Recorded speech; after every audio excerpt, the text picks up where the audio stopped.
Ketika Rasulullah wafat, itu separuh sahabat hampir mayoritas, ya Rasulullah kita semua ingin kita dulu yang meninggal karena engkau begitu penting. Maka jangan meninggal dulu, kita yang meninggal. Kalau kita yang meninggal tuh gak apa-apa, tapi kalau engkau penting, jangan meninggal. Tapi ada saja sahabat, lah tidak seperti itu. Saya suka Rasulullah meninggal dulu. Alasannya masuk akal. Biar Allah menyaksikan saya kama usaddikuhu hayyan usaddikuhu maitan. Allah biar menyaksikan saya iman kepada Nabi ketika masih hidup. Dan saya buktikan setelah mati pun, setelah meninggal pun, setelah wafat pun, iman. Jadi ternyata baisnya itu supaya orang tahu bahwa iman kita kepada Nabi itu iman yang super. Jika ketika beliau sugeng ya kita iman, setelah wafat juga kita iman. Kai usaddikuhu maitan kama usaddikuhu hayyan. Supaya saya mentasdikkan beliau setelah meninggal sebagaimana kita mentasdikkan beliau saat masih hidup. Dan ternyata Allah ridho dengan perkataan sahabat itu. Kenapa Allah ridho? Karena menjadi pelajaran bagi orang-orang yang ditakdir gak menangi Rasulullah SAW. Tetap mereka ini. Jangan kayak setan. Setan itu kurang ajar betul kalau iblis itu. Masyhur itu. Iblis itu nangis-nangis neng Nabi Musa. Iblis itu takutnya sama Allah itu luar biasa. Sampean kalah. Iblis itu setiap ketemu malaikat karena dia ngerti alam gaib, mesti apa itu? Kama sali syaitani id qala lil insani kfur falamma kafara qala inni bari'um minka inni akhafu wa rabbal alamin. Jadi setan iblis itu paling sering bilang inni akhafu wa rabbal alamin karena iblis itu tahu surga, tahu neraka, tahu kekuasaannya Allah. Jadi takutnya sama Allah luar biasa. Makanya setiap dia mengajarkan kekafiran, setelah orang itu kafir gimana? Inni bari'um minka inni akhafu wa rabbal alamin. Saking takutnya sama Allah, suatu saat iblis ini datangi Nabi Musa. Karena tahu Nabi Musa itu kalimullah. Orang yang bisa komunikasi langsung dengan Allah. Ya Musa ya kalim Allah, saya ini makhluk. Saya takutnya sama Allah luar biasa. Tolong rayukan Allah supaya nerima tobat saya. Karena dirayu terus lama-lama Nabi Musa bilang, oke, tak rayukan Allah. Sama Allah. Karena Musa kekasihnya, ya Allah iblis punya ingin tobat. Tolong dikasih hak tobat. Kata Allah, oke. Dia bisa tobat asal mau sujud di makamnya Nabi Adam karena kesalahannya dia gak mau sujud sama Nabi. Semenang Nabi Musa karena ada cara untuk iblis menjadi tobat. Dikasih tahu sama Nabi Musa, alhamdulillah kamu diterima tobatnya. Syaratnya apa? Sujud ke kuburannya Nabi Adam. Wah iblis atau aslinya terus asjuduhu maitan wa qatla asjuduhu hayyan. Zaman urip aku ora gelem mbok nek wis mati. Oh dasar setan itu. Zaman urip ya aku ora gelem wis mati mbok kon sujud. Kumat maksudnya terus ya sudah terus sampai sekarang akhirnya. Kalau sekarang sudah tidak mungkin lagi karena nggak ada Nabi Musa. Jadi ijtihadnya sahabat melihat wafatnya Rasulullah itu beda-beda dan ternyata semuanya diridhoni Allah. Karena ternyata yang suka Nabi wafat dulu adalah ingin supaya umat Islam tetap mencintai beliau. Iman sama beliau, tasdik sama beliau, sebagaimana tasdik zaman sugeng. Makanya kita harus mencintai guru-guru kita. Uhibbuhu maitan kama uhibbuhu hayyan. Saya sampai sekarang itu ya merasa Mbah Mun itu tidak meninggal. Saya masih merasa kalau bapak saya tidak meninggal karena kita mencintai beliau-beliau ketika hidup dan ketika wafat itu sah. Karena beliau-beliau sama kita juga seperti itu. Rasulullah itu ketika mendekati wafat, ya bahasa halusnya intaqala ila rafiqil a'la. Itu Nabi kalau ngedikan tuh rileks sekali. Hayati khairun lakum wa wafati khairun lakum. Cong aku nak urip ku ya apik. Engko nak aku wis kapundhut ya apik. Fa amma hayati fali asunna lakum as-sunan. Sebagian riwayat fa innakum tuhadditsuna anni wa uhadditsu ankum. Kalau saya masih hidup, saya bisa mengajarkan kamu sunnah. Mengajarkan kamu tradisi-tradisi yang benar. Dan ketika aku mati, ketika aku sudah wafat, maka saya jejer Allah, kata Nabi. Saya berdampingan dengan Allah, maksudnya dekat Allah. Tentu bila kaifin walan hisab. Terus sudah fa'inna amalakum, amal-amal kamu diperlihatkan ke saya. Berhubung saya sudah dekat Allah, kalau amal kamu baik, saya muji Allah. Kalau amal kamu buruk, saya langsung mintakan ampun kepada Allah. Jadi Nabi rileks sekali. Artinya saya hidup bagus karena bisa ngajarkan kamu as-sunan wa syara'i'. Kalau saya wafat karena saya dekat Allah. Kalau kamu baik, saya muji Allah. Kalau kamu buruk, saya mintakan ampun kepada guru-guru kita juga seperti itu. Justru setelah wafat, beliau-beliau punya kesempatan dekat sama Allah, dekat sama Al-Malail A'la sehingga mendoakan apa? Nah terus kata Sayyid Muhammad, wala taqulu lima yuqtalu fi sabilillahi amwat. Kamu jangan pernah berkeyakinan atau berpendapat atau berkomentar kalau orang-orang yang mati fi sabilillah adalah berstatus apa? Mati, amwat. Kalah. Terus kata Sayyid Muhammad, hadza li amatis syuhada. Ketentuan ini bagi umumnya syuhada. Artinya gini, umumnya syuhada saja tidak berstatus amwat. Apalagi hadza Rasulullah, sayyidul syuhada, sayyidul anbiya, sayyidul mursalin. Tentu tidak pernah berstatus amwat. Ya saya ulang lagi ya, jadi zaman cara berpikir, amatus syuhada, syuhada yang umum saja berstatus hidup.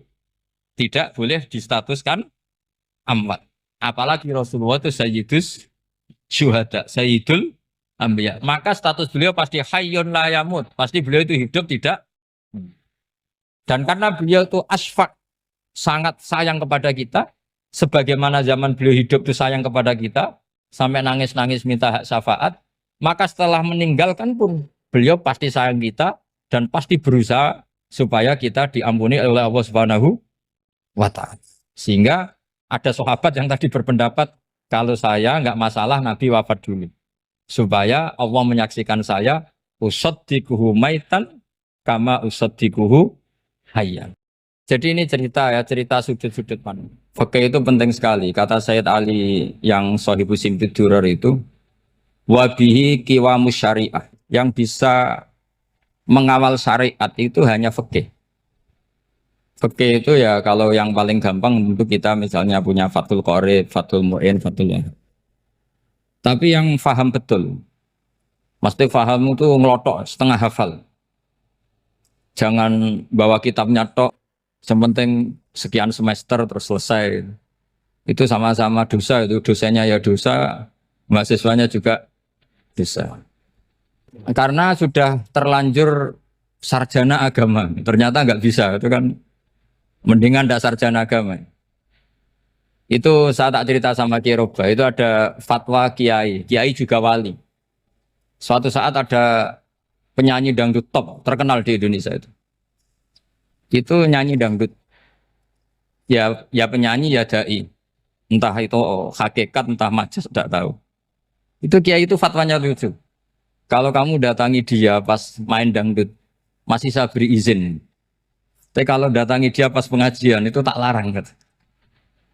Kan santrinya jadi eskal. Ini pas pengajian dilarang, pas dangdutan kok malah dapat izin. Tapi bukan berarti halal ya, dapat izin. Dapat izin kan potensinya bisa karena dilarang lah ya tetap belerot. Terus suatu saat si santri ini setengah wali, tidak wali tapi setengah. Ya. Lama-lama itu memahami gurunya.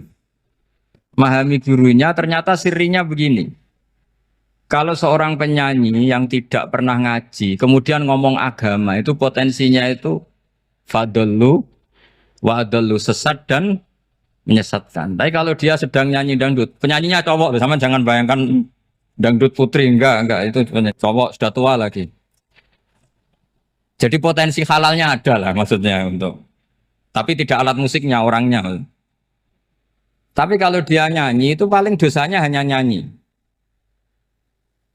Saya ulang lagi, murid tadi akhirnya paham kalau datangi pengajian itu artinya ikrar kalau dia seorang dai atau seorang yang layak ngomong apa?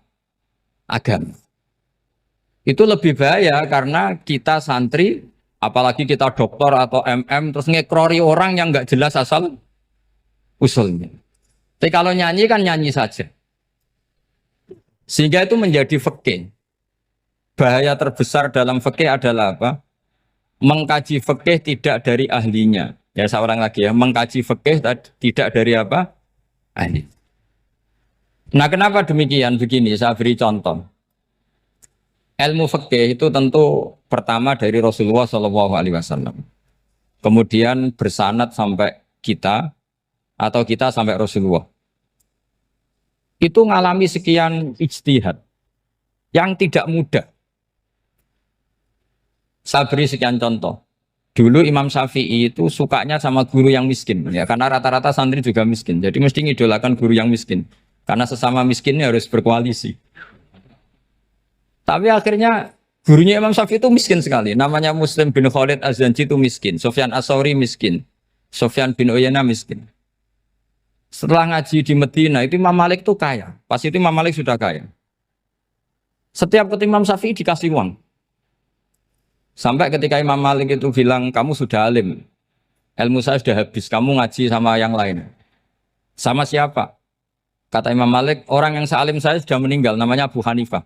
Tapi dia punya murid, namanya Muhammad bin Hasan Asy-Syaibani, kamu ke sana. Terus Imam Malik datang ke Baki. Dulu Baki itu pasar rental, ya Grab lah kira-kira sekarang. Itu mengumumkan, siapa kafilah yang mau ke Irak? Kita ya Imam Malik, dibayari sama Imam Malik. Ini yang antar ke Irak, ke Muhammad bin Hasan Asy-Syaibani. Imam Malik mulai ngeper. Guru saya yang miskin tidak pernah nyangoni, guru-guru saya yang kaya sering nyangoni. Mulai memasalahkan kiai miskin gitu, kira-kira seperti itu mulai masalah. Setelah datang ke Irak di Muhammad bin Hasan Asy-Syaibani itu si Muhammad bin Hasan Asy-Syaibani itu kalau ngitung uang itu di meja tamu. Jadi punya emas lantaan, punya uang. Kira-kira kalau Indonesia punya rupiah, punya dolar, dihitung itu di ruang tamu. Kata Imam Syafi'i, saya dengan Imam Malik saja nggak seret, ini lebih kedonyan lagi kiai. Ngitung uang itu di ruang tamu. Terus akhirnya si Muhammad bin Hasan Asy-Syaibani ini ahlul usul, dia pakar usul. Kamu heran sama saya? Iya, kiai kok kedonyan. Dia ngomong gitu. Tapi kata Muhammad bin Hasan Asy-Syaibani, kalau kiai tidak boleh kaya, itu tak kayak wong fasik. Ben gue demenan, gue mabuk. Oh jangan, nanti dipakai maksiat. Penjenengan mawon kersane digetoat. Berarti kiai oleh sugih. Mun pun angsal-angsal. Semenjak itu jadi satu fikih bagi Imam Syafi'i. Ternyata kalau mengharamkan kiai sugih, berarti membolehkan yang fasik sugih. Kalau yang fasik sugih bisa dipakai i'anah alal maksiat. Semenjak itu mindset pikiran Imam Syafi'i rubah.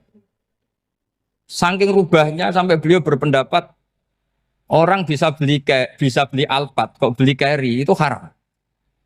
Bisa jadi bupati kayak Pak Roba jadi RT haram. Soalnya gitu. Bisa keren Kak Gus Bak kok jadi orang pendengar haram. Pokoknya haram terus. Karena dalil beliau al-Islam ya'lu wala yula alaih. Coba sampean ridho misalnya jadi orang Gresik dipimpin orang yang enggak sholat, ridho enggak? Enggak. Atau sholat tapi enggak bisa ngaji, ridho enggak? Ketika yang bisa ngaji berpotensi jadi buba, terus keterusan. Karena Imam Syafi'i keterusan, ya umatnya keterusan. Akhirnya orang-orang Syafi'i itu politikus rata-rata. Ya, makanya sama jangan kaget sama Baruba. Kakak saya wakil bupati ini. Putranya Mbah Mun ada yang wakil apa? Gubernur. Dulu Gus Wahid ya menteri agama. Itu asal usul dari perubahan fikih, mindset, cara berpikir Imam Syafi'i.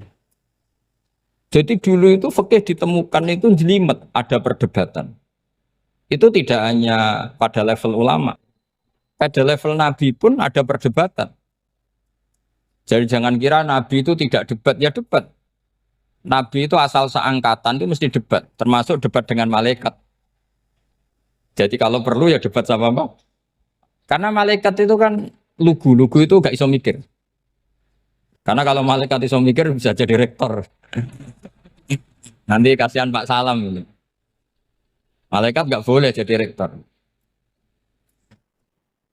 Malaikat Israel itu nggak tahu etika. Jadi beliau ketika mau membunuh, mencabut nyawanya Ibrahim datang, ya Ibrahim saya ini disuruh nyabut nyawa kamu. Kata Ibrahim, wah kamu itu pasti salah. Kamu tahu saya siapa? Saya ini Khalilur Rahman, kekasih Allah. Masa kekasih membunuh yang dikasih? Ini nggak benar, logika itu nggak benar. Pasti kamu salah. Karena Israel itu tidak bisa debat. Ketika ditanya, hal ra'aita khalilan yumitu khalilah, masa kekasih membunuh yang dikasih? Saya ini Khalilur Rahman. Masa Allah mencintai saya kemudian membunuh saya, itu logika agak bener. Tidak keliru, kamu itu keliru. Israel akhirnya terbang lagi. Ya Allah, katanya logika saya ini salah. Karena masa kekasih membunuh yang dikasih. Karena Israel nggak pernah sekolah, nggak pernah sekolah. Nggak bisa dia jawab. Akhirnya diajarin Allah. Dah kamu bilang gini ke Ibrahim. Hal ra'aita khalilan yakrahu ayyalqa khalila. Masa kekasih tidak siap ketemu yang dikasih. Dibalik logikanya. Akhirnya datang lagi ke Israel. Kata Allah begini. Masa jenengan kekasihnya tidak siap ketemu yang kau kasih. Oh ya ya oke mati gak apa-apa. Jadi ilmu itu ngalamin perdebatan. Jadi saya datang murni karena Kiai Mas Buhin, bukan karena MC. Itu dosa besar kalau saya datang karena MC. Karena saya punya kewajiban yang lebih besar. Jadi yang bisa mengalahkan adalah a'dzama minhu, yang super besar kira-kira. Karena jelas ada riwayat inna min abaril birri silatar rajuli ahla wuddi abi. Ya, inna min abaril birri silatar rajul ahla wuddi abi. Di antara kebaikan yang sangat baik adalah seseorang menyambung teman bapaknya. Padahal sampean kan nggak mungkin teman bapak saya. Teman saya aja nggak mungkin, nggak level apalagi bapak saya kan. Jadi malah mohal itu. Saya berkali-kali cerita di mana-mana cerita. Fikih itu harus dievaluasi karena ini masalah furu'iyah. Saya berkali-kali cerita di mana-mana cerita. Hukum berteman orang fasik gimana? Pasti orang jawab haram karena takut ketularan orang fasik. Tapi kalau dibalik, hukumnya bina orang fasik gimana? Ya baik, umatnya Nabi. Bisa bina kalau berteman. Kamu bisa bina orang fasik tanpa berteman? Gak bisa. Jadi kalau dibalik, hukum berteman orang fasik gimana? Haram. Hukumnya bina orang fasik? Baik. Bisa bina kalau berteman. Berarti berteman orang fasik? Ya terus nanti pada level lapangan sih gampang. Kalau yang soleh membina yang fasik dan yang fasik ketularan yang soleh, maka ternyata kalau yang soleh ketularan fasik ya berarti ternyata buruk. Tapi kan hukum masa nunggu kenyataan kan jadi nggak hukum. Di mana-mana hukum itu kan ada asumsi karena ini masalah ijtihad. Nah itu yang dilakukan para ulama kita. Jadi sampean harus mengkaji fikih secara detail karena tidak hanya kita yang khilaf. Nabi-nabi juga khilaf dalam menentukan dakwah ilallah. Wali-wali kita kayak Abdul Hasan Asyadili sama Sayyid Abdul Al-Haddad itu juga. Imam Ghazali ya khilaf. Imam Suyuti itu kalau ketemu Al-Qastolani itu saling tidak nanya, saking nggak cocoknya. Masyhur itu. Jadi ulama ora cocok. Bedanya nak saiki perkara partai. Kalau orang dulu enggak. Karena pakai asumsi. Pakai asumsi karena memang susah. Enggak misalnya memang tak bedai, tak beri yang di enggak misalnya ada orang rukuk kemudian kentut. Itu sholatnya batal apa enggak? Enggak, jawab saja. Enggak, orang sholat kemudian pas rukuk kentut atau kelihatan auratnya, sholatnya batal apa enggak? Batal. Itu keliru nih sampean, itu salah dosennya mesti itu. Pertanyaannya gini, yang dikatakan sholat itu kan aqwalun wa af'alun muftatahatun bitakbir muftatamatun bitaslim. Lalu ketika sampai rukuk apa sudah namanya sholat jika kamu katakan batal? Namanya sholat aja belum kok sudah kamu katakan batal gitu.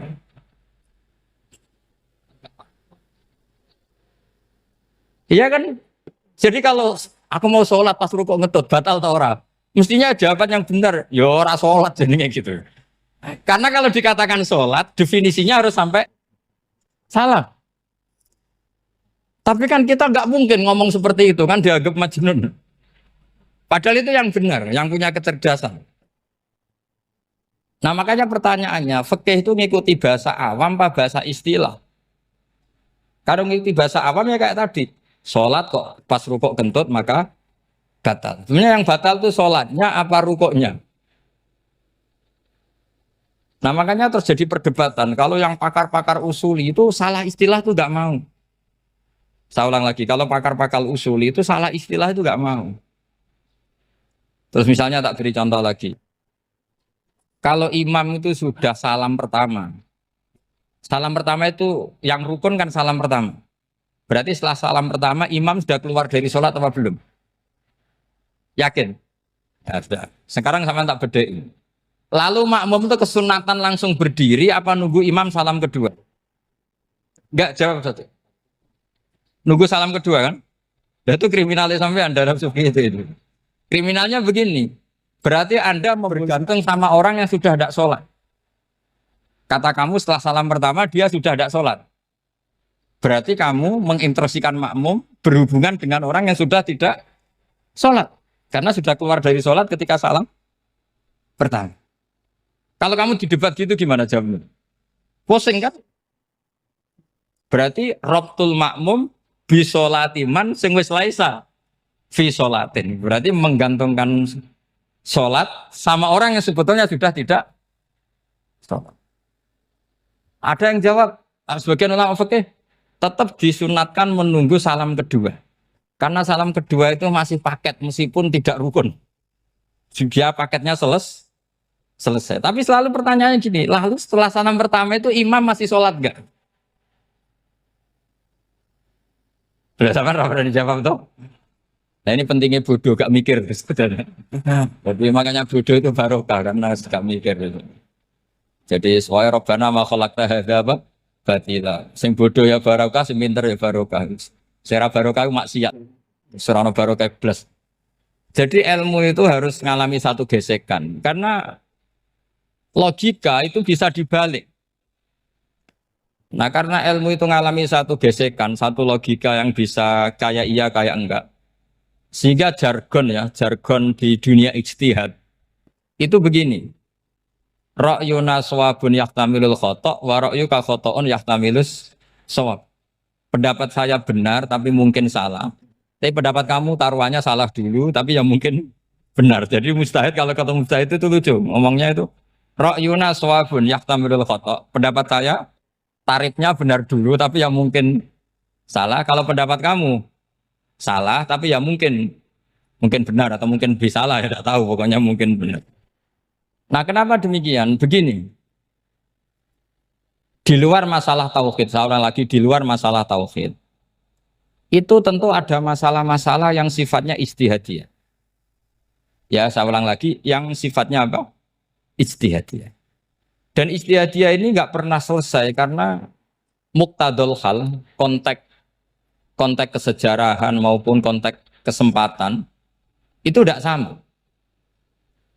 Dulu kiai-kiai itu ngaramkan dasi, ngaramkan celana karena yang celananan yang dasinan itu penjajah.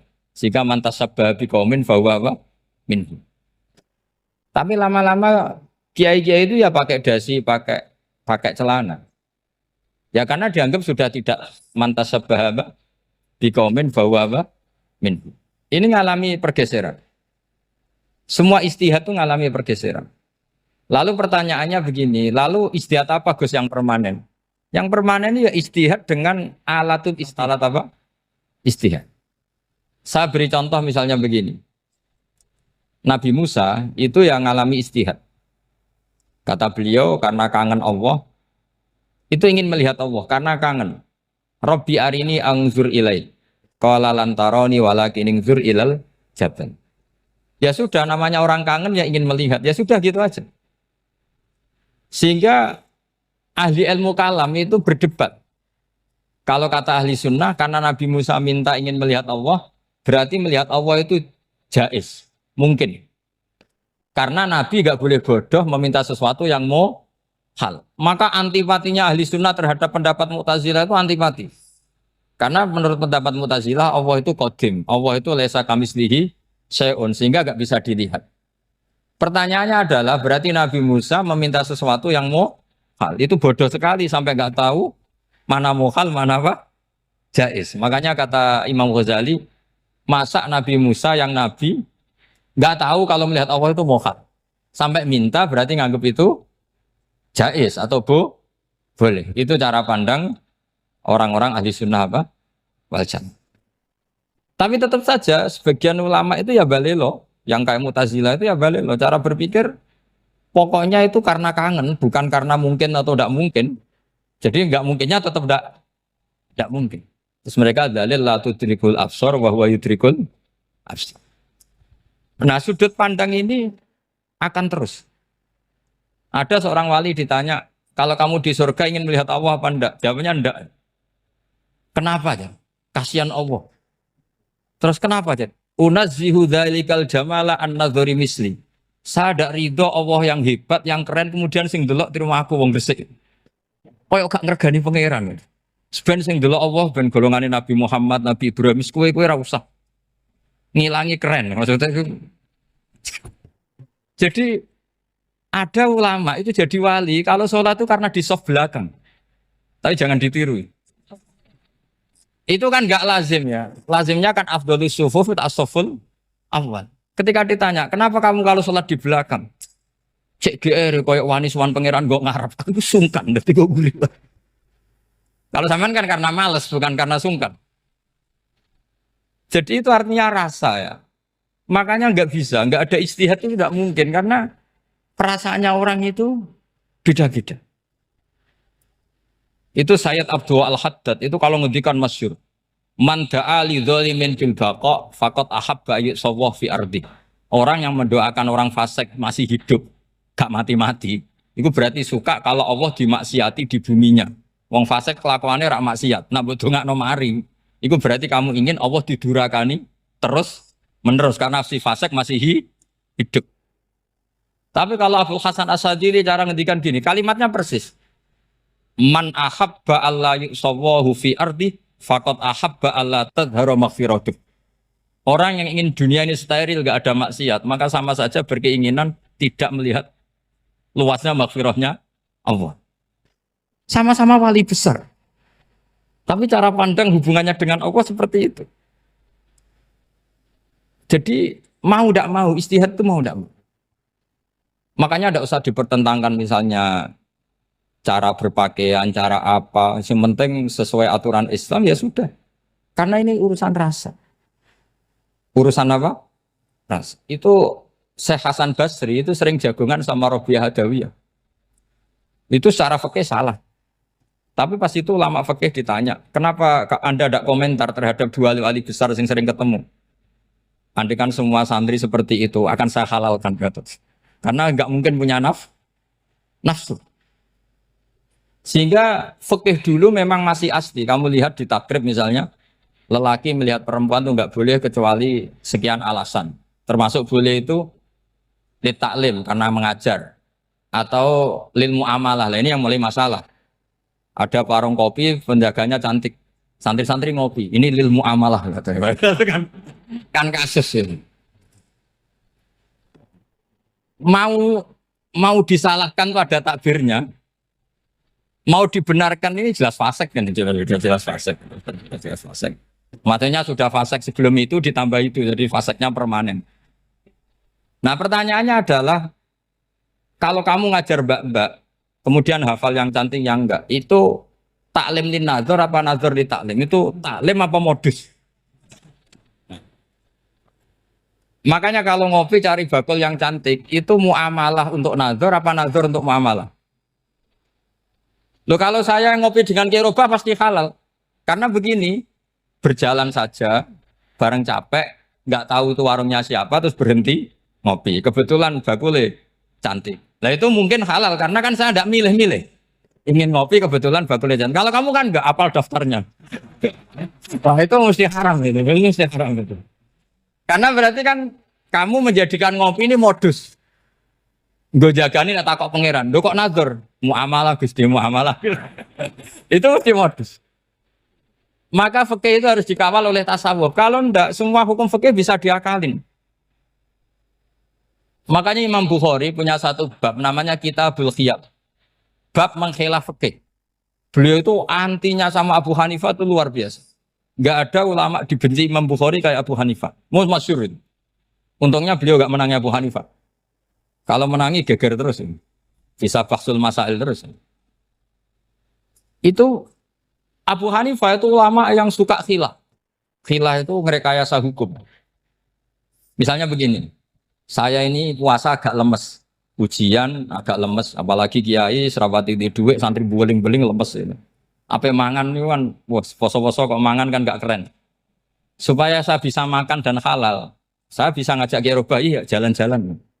Jalan-jalan nyari yang jarak 2 marhalah, ya sudah. Terus bisa makan. Kalau ditanya Allah kok makan? Musafir. Jadi bolehkah insya safar menciptakan pergi demi untuk supaya boleh iftar? Boleh enggak cara jenengan? Enggak boleh, alasannya apa? Kan pergi. Perginya juga enggak maksiat. Itu khilaf. Tapi Said Muhammad, Abu Ya Said Muhammad, Muhammad bin Alawi, Said Muhammad, itu membela Abu Hanifah. Artinya membela jangan semua khilaf itu diharamkan. Karena itu cara, saya ulang lagi, karena itu cara untuk mengawal bahwa hukum Allah itu luas. Karena kalau nggak ada khilaf itu ya kita kesulitan. Kita kesulitan. Misalnya begini, ini penjelasannya, makanya kita harus sering mendengar. Saya itu dulu masih sangat fikih itu protes, kenapa ada puluhan polisi wanita? Itu kan pekerjaan cowok ya, pekerjaan pria. Tapi setelah mendapat penjelasan dari polisi itu alasannya masuk akal, Gus. Kadang-kadang orang nakal itu menyembunyikan narkoba itu di alat wanitanya. Itu kalau semua lelaki polisi kayak jenengan itu kan masalah itu. Sehingga memang harus ada polisi wanita karena sebagian pengedar narkoba itu perempuan dan menyembunyikannya di tempat itu. Kalau semua polisi cowok kan nggak kebayang. Sehingga kita akhirnya mendengar membolehkan polisi itu wanita. Ada wilayah yang harus wanita. Begitu juga ada pertanyaan, kenapa sih dokter kandungan itu cowok? Saya punya banyak santri yang muhibin saya itu dokter kandungan. Tak tanya, kamu itu kok cowok kok jadi dokter kandungan? Kan pekerjaannya seperti itu. Dia jawabnya lucu. Dari 10 yang tes jadi dokter kandungan, itu yang cewek itu lulus 2. Yang cowok lulus semua. Karena ketika cewek dites melihat ketuban pecah darah itu langsung pingsan. Sehingga yang secara psikologi dablek itu kan memang lelaki. Jadi serah wongnya sewakit santai. Kadang nggak lahir-lahir cinta ini nang jopo rokokan santai. Itu kalau cewek yang jadi dokter kandungan itu nunggu jam 11, jam 4 sudah pingsan. Nah ini cerita, bukan berarti saya menghalalkan, enggak. Kita harus mendengar, saya ulang lagi, kita harus apa? Dan itu setelah mendengar itu nanti jadi disiplin ilmu, yaitu namanya fikih. Karena ilmu fikih itu sebetulnya gampang. Sampai kalau ngaji i'anah, itu kelihatan fikih itu gampang karena ada logika yang terbangun. Misalnya begini, orang kalau tawaf itu disuruh agak jauh dari Ka'bah. Jangan sampai nginjak sadarwan. Karena sadarwan itu pondasi itu ikut Ka'bah. Kenapa begitu? Ya jenenge ra muteri Ka'bah, ide-ide Ka'bah. Jadi sebenarnya sederhana logikanya. Sing jenenge muter itu di luar itu kita muter. Nah kalau nginjak pondasinya namanya gak muteri Ka'bah tapi ide-ide Ka'bah. Ya jadi sederhana sebetulnya ya masuk akal. Jadi fikih itu nggak ada yang iskal, sebetulnya masuk akal. Tapi karena kita nekuni itu tidak serius, maka terus jadi paradok. Saya beri contoh lagi ini sebagai penghormatan saya sama Kiai Mas Bukin, karena ini sudah namanya fakih.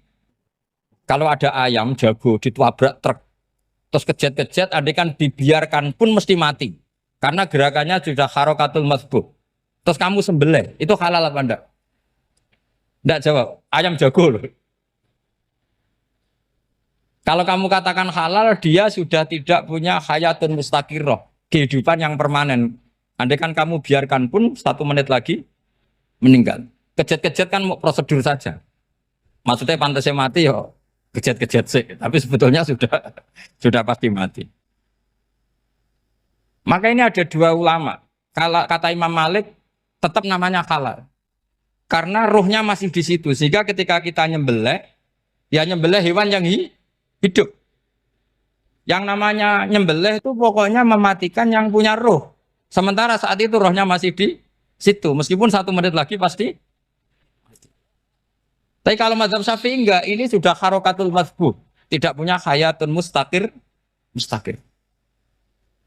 Sehingga dalam perdebatan ulama fikih itu lucu, kadang ya gampang-gampang mangkel no. Misalnya begini, kalau ada anak lahir tidak ada amaratul hayat, nggak nangis, nggak bernafas, sunat disolati apa enggak? Siktun sing layas tahilu walayas langsung lahir langsung mati, nggak ada amaratul hayat. Udah tahu mikir tuh. Itu tidak wajib disolati. Alasannya, ya kan memang sholat alal mayit kan tidak pernah hidup. Di mana-mana mayit itu setelah hidup mati. Ini kan tidak pernah hidup. Namanya ya qit'atul lahmin, ya potongan daging itu aja enggak. Jadi kadang fikih diwaca tenan jebule mangkel no. Terus ketika di kitab Minhajul Thalibin itu, kalau kamu keluar mani itu wajib mandi enggak? Wajib kan? Kalau keluar mani inzal itu kan wajib mandi. Nah, kenapa nifas atau wiladah keluar bayi? Kenapa ibu-ibu kalau keluar bayi wajib mandi? Alasannya lucu. Li annal walad maniyun pun akidun. Ini kan wis mani cuma mengkristal. Jadi kadang fikih mangkel. Apa ya? Sembrono gitu. Masuk wajib mandi wiladah itu karena apa? Li annal walad maniyun mun akidun. Niku mani sing wis mengkristal. Mani sing wis jelalatan lah lahir nangis macam-macam. Jadi ternyata karena kenapa fikih butuh alasan? Nyari hadis tentang keluar anak mandi itu enggak ada yang sorry. Yang ada adalah tentang inzal. Innamal ma' minal. Akhirnya dicari-cari ternyata walad itu maniyun menakit. Lah ini problem fikih. Sampean harus siap dengan pelajaran seperti ini meskipun sampean mungkin wong priayi tapi ini ilmu. Ya, saya ulang lagi ini ilmu. Sehingga ulama itu mau tidak mau harus mau mendengar. Karena logika yang terbangun itu nunggu kalau mendengar kayak tadi. Nabi malaikat Israel baru sadar, masa kekasih bunuh yang dikasih. Masuk akal juga Israel. Kalau sama sampean sih nggak nerima tetap selonang-selonang ini masalah Ibrahim, Khalilur Rahman. Sehingga kita di alasan fikih itu harus kita dengar. Saya dulu itu saya sampai sekarang itu sama kalau bayi lahir masih sudah berbentuk bayi, saya sendiri berpendapat sebaiknya disolatin. Kalau sudah berbentuk bayi, meskipun tidak nangis, tidak ada amaratul hayat. Kan yang digugurkan itu wajibnya, bukan masalah boleh dan tidak. Itu banyaklah perdebatan ulama di bab itu. Saya beri contoh lagi perdebatan ulama. Ini contoh-contoh fikih karena ini khusus penghormatan status fakih tadi. Itu kalau ada orang mati, jenazah itu. Jenazah itu kalau sholat, itu kan umumnya jenazah di depan, kita nyolati di belakang. Itu yang mengatakan begitu ya tidak punya alasan. Ya taunya mulai dulu begitu, di mana-mana nyolati jenazah, jenazahnya di depan. Tapi di kitab Mahali jelas diterangkan, kata kaul sani tidak wajib. Alasannya ya lucu, fa innal janazah laisat bi imamin. Jenazah itu tidak imam, kenapa harus di depan? Kan kacau kan? Lo coba alasannya di depan apa? Dia ada imam kok. Nah barokahnya fikih itu sehingga kita melihat di Arab Saudi sekarang itu jenazah kan di belakang. Tapi kita tetap nyolati apa? Mayit. Kalau di Arab Saudi musim haji itu jenazahnya di kamar mayit, tapi kita nyolati. Itu satu-satunya takbir ya tadi fa innal janazah laisat bimanzilatil imam. Tapi jangan praktekkan nanti dia kepaliran sesat tuh. Saya hanya cerita ilmu, jangan dipraktekkan. Kalau dipraktekkan masih jadi aliran sesat. Mono jenazah ning mburi mame kok ngarep aliran sesat. Sebetulnya bukan sesat tuh. Uji coba fikih. Ya karena tadi fa innal janazah laisat bimanzilatil. Bukti lagi kalau sampean sholat ghaib. Sholat ghaib ini misalnya mayitnya di Surabaya, boleh enggak sholat ghaib di sini? Terus jenazahnya di belakang kamu apa depan kamu?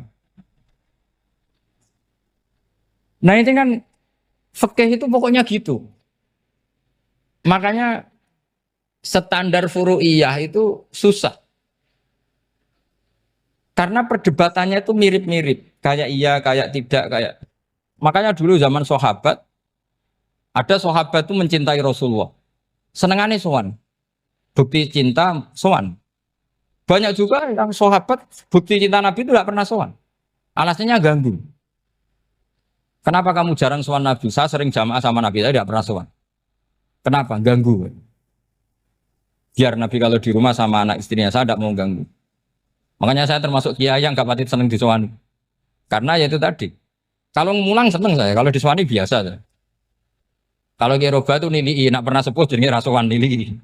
Jadi beda, saya sering ditilii kiai-kiai sepuh. Tapi bahasanya tentu tidak sowan, tapi nopo nilai. Kalau sowan itu maka kan nafkah itu seperti itu. Jadi ada disiplin, di situ ada disiplin ilmu. Yang kadang kita tidak cocok. Makanya Imam Syafi'i sendiri ngendikan kadang beliau dengan gurunya, dengan Imam Malik sampai ngarang ikhtilafu Malik. Beliau punya data yang beliau itu sedang nggak sama dengan gurunya, yaitu Imam siapa? Malik. Karena mindsetnya itu beda. Tidak sampai misalnya saya tanya, sholat itu harus menghadap kemana? Tidak, jawab saja. Kiblat kan. Ukurannya apa coba? Namanya madhep. Wajah apa dada? Imam Syafi'i milihnya dada. Sekarang praktekkan dalam dialog keseharian. Saya jagungan sama Kiai Roba seperti ini, terus wajah saya begini, madhep enggak? Nah itu masalah. Terus pertanyaannya, madhep dengan dada itu fis sholat apa fil qiyam?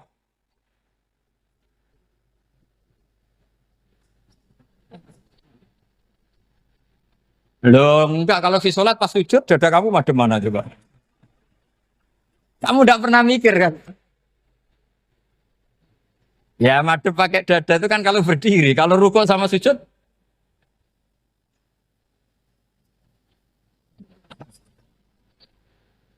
Loh itu ulama itu jelimet gitu. Makanya jarang yang menekuni profesi ulama ini. Karena menekuni proposal banyak, karena memang susah. Jadi ulama itu orang yang cara berpikir sudah aneh. Sehingga mereka detail. Maksudnya menghadap itu apa? Ukurannya kalau berdiri ya dada. Tapi nggak bisa kamu katakan atawajjuh bisodri aturan dalam sholat. Fikuli sholat. Pertanyaannya lah kalau rukuk sama sujud. Dadanya menghadap kemana coba? Maka itu ilmu yang sudah jelimet. Nah ulama usul fikih, ulama yang nggak mau salah per detail hukum. Sehingga menurut Imam Rafi'i, misalnya kalau beliau ditanya, sujud itu gimana ya, asal wat ujabha, ya sujud. Tapi kalau menurut Imam Nawawi harus melibatkan 7 apa? Anggota, yaitu al-jabha, wal yaden, warubaten, wal kodame. Oke, Imam Nawawi kita ikuti. Tentu keseharian kita pakai Imam Nawawi. Yaitu berdasar hadis umirtu an asjuda ala sab'ati yumin al-jabha, wal yaden, warubaten, wal kodamen. Berarti berapa? 7. Tapi pernah saya cek di kitab karangannya Imam Syafi'i ketika beliau ngendikan saya suka kalau orang sujud itu melibatkan 7 anggota berdasar hadis ini. Tapi kata beliau wayah tami itu dan bisa saja sujud yang watul jabhah itu sudah cukup. Terus kata Imam Syafi'i, limada karena Nabi ketika sujud itu hanya ngendikan begini, sajadalaka wajhi wa sam'i wa basori. Gak ada di hadis wayadi, warubati, wakodami. Ya sudah akhirnya. Nah, itu sudut pandang. Terus gugatan kedua begini. Ada orang Muslim yang sujud sama berhala. Untuk menjadi murtad itu harus 7 anggota apa cukup atul jabah halal arbi? Untuk sah menjadi murtad itu. Untuk sah menjadi murtad cukup atul jabah halal arbi harus 7 anggota. Untuk keabsahan murtadnya itu. Tidak jawab. Makanya ini tugas dosen-dosen ini meminterkan ini. Karena namanya sudah faqih. Faqih itu ahli faqih yang detail namanya faqih. Kalau ini mutafaqih. Jadi bukan tafakuha tapi tafakuha. Kayak tamarodon. Jadi wazannya nanti itu wal idhari ma laysa fil waqi'. Jadi ini bukan gojlok, ini memang marah saya ini. Jadi kalau sudah pakai gelar fakih, harus fakih betul. Nah, mohon kalau mengkaji fikih itu harus detail. Minimal takrib itu setengah hafal. supaya konstruksi ilmu itu utuh. Saya sama lagi konstruksi ilmu itu, karena ilmu itu mesti ada yang apa ya? Ya rodok setengah salah itu, tapi disalahno ora kena. Ndak sampean tak bedheki, nak pancen bener langsung tak angkat jadi rektor. Nak bener tuh. Coba rukun sholat pertama itu apa coba? Rukun sholat pertama. Niat. Niat sama berdiri dulu mana? Ayo niat dulu baru berdiri, apa berdiri dulu baru niat? Berarti niat sama berdiri dulu mana? Rubah kan? Artinya kita mau bilang tartib urutannya niat berdiri takbir gak bisa. Yang dikatakan niat itu apa? Qasdus syai' muktaronan bifi'lihi. Berarti niat sama takbir harus bareng apa urutan? Bareng. Terus dengan qiyamnya urutan apa bareng? Bareng apa urutan?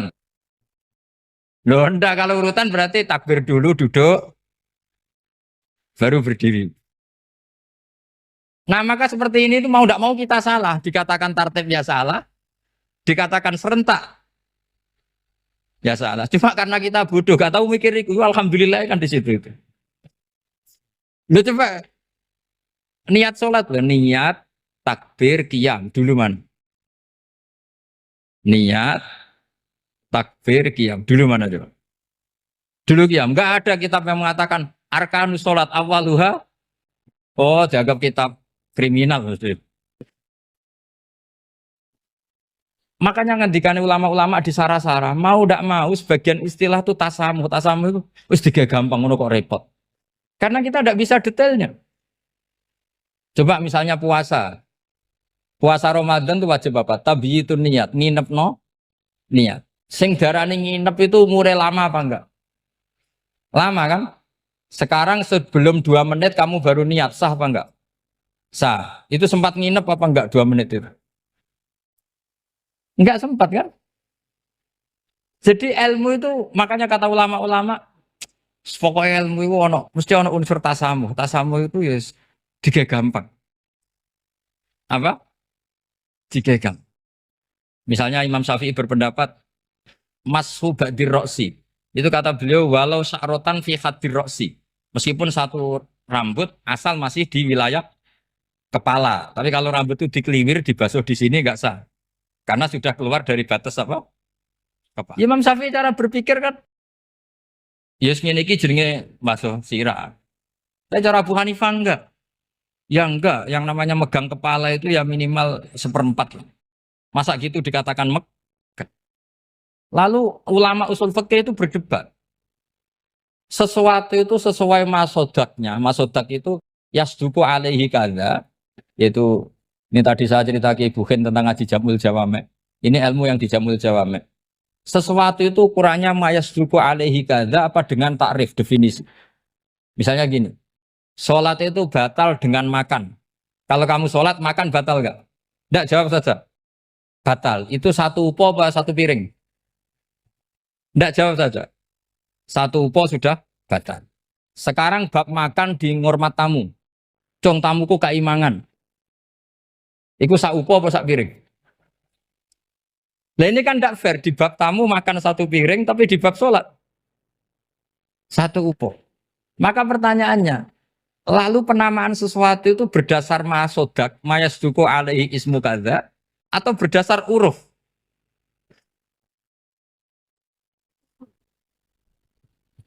Ukurannya apa coba? Maka terus jadi perdebatan. Nah ini di sini ini pentingnya ulama karena ya sekarang saya bedai sekarang. Cengkeh itu wangi apa enggak? Kategorinya cengkeh. Wangi kan? Kalau orang bikin kue tar pasti pakai apa? Cengkeh. Pakai wedang ronde supaya manis. Apa wangi dikasih apa? Cengkeh. Nah itu saya berkali-kali cerita. Pernah mau dipikirkan orang Islam itu nggak boleh rokok karena dianggap pakai apa? Mewangi karena ada apa? Cengkeh. Tapi terus didebat. Kalau gitu berarti orang Jumatan sunat rokok. Karena Jumatan disunatkan pakai pewangi. Wah itu kan akhirnya tuh, wah iya ya, repot ya kan. Jadi kalau cengkeh kamu kategorikan pewangen, yang orang Islam nggak boleh rokok karena pakai cengkeh yang wangi. Konsekuensinya orang Jumatan sunat rokok karena berarti di masjid pakai apa?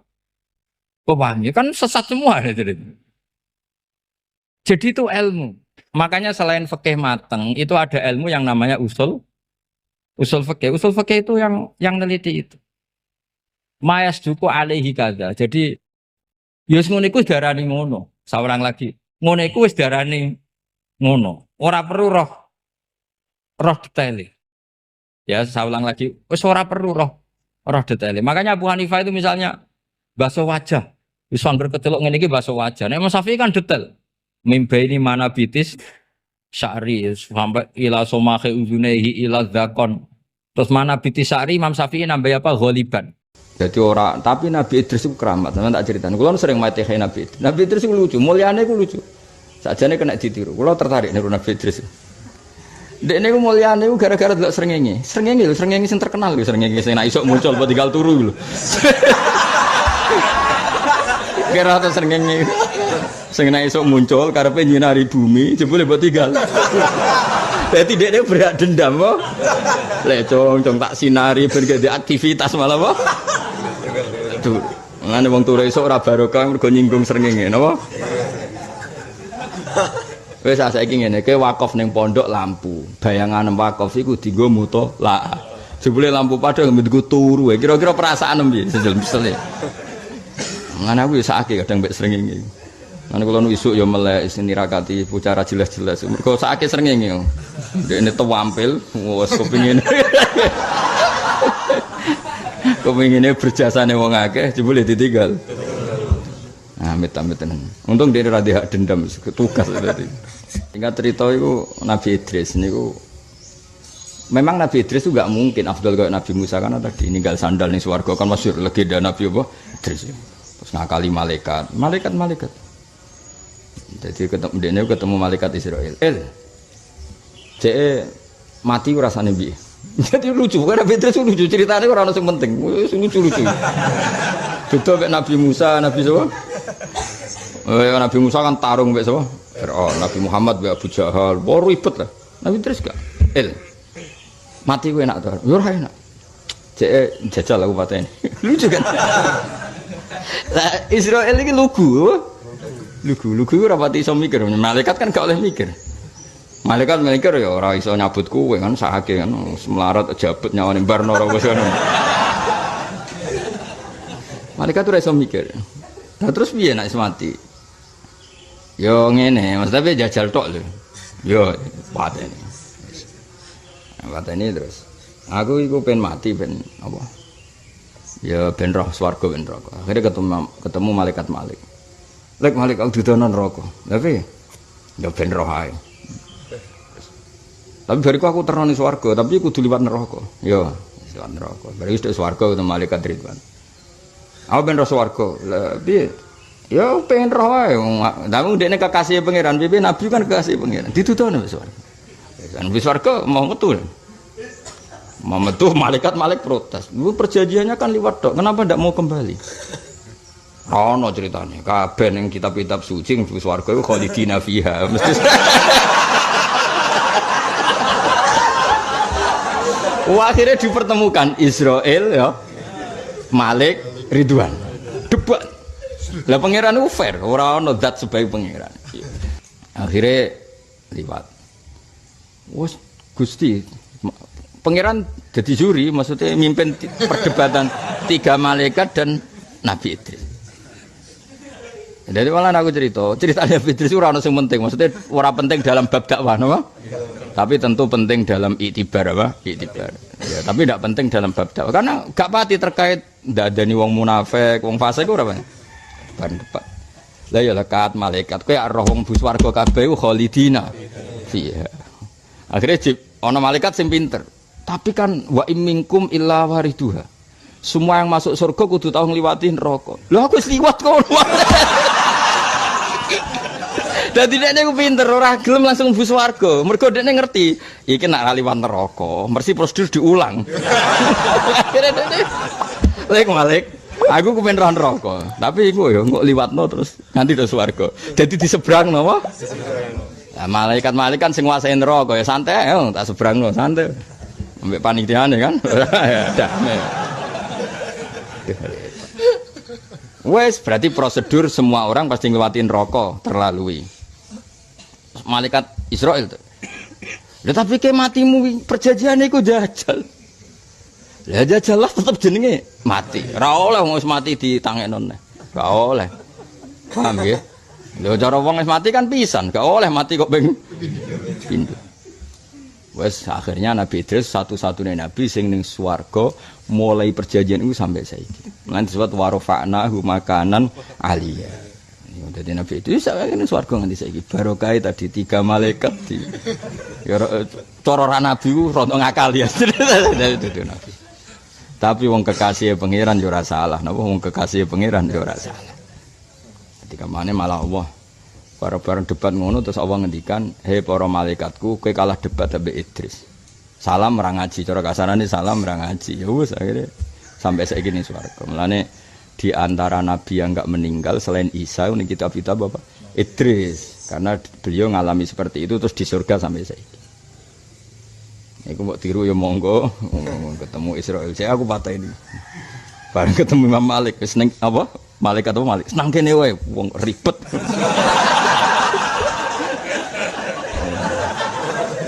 Ribet malah. Jadi ya wis akhirnya ya wis. Eling-eling mulane masyhur. Anak ceritane kiye-kiye malah elek meneh. Ceritane kiye-kiye malah elek niku kula ora roh kitab e. Menawa rada bodhoni menawa. Jadi Nabi Idris itu kepen ro swarga dituruti pangeran. Singkat cerita iku dhekne nyeblokno sandal mbah dom, bareng dibalekno ning donya. Gusti, barang kula ono sing karek teng swarga.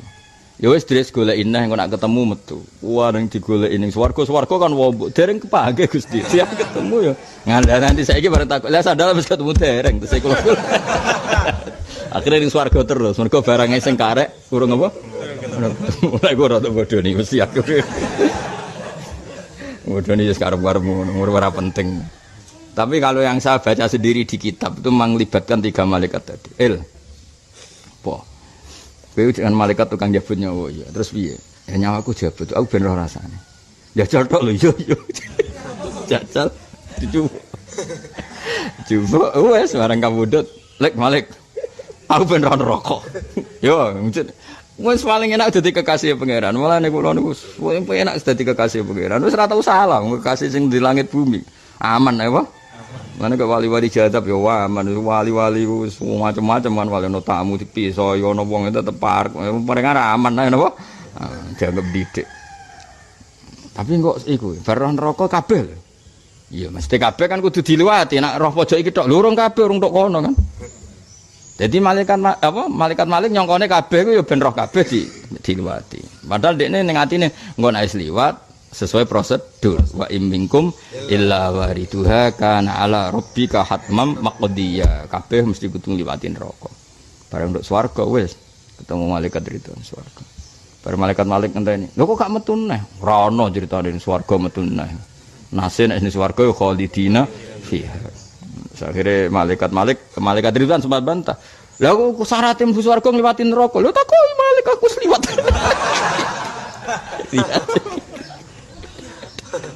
Repot. Ya lek kesliwat. Wes tapi pun janjine mlaku-mlaku.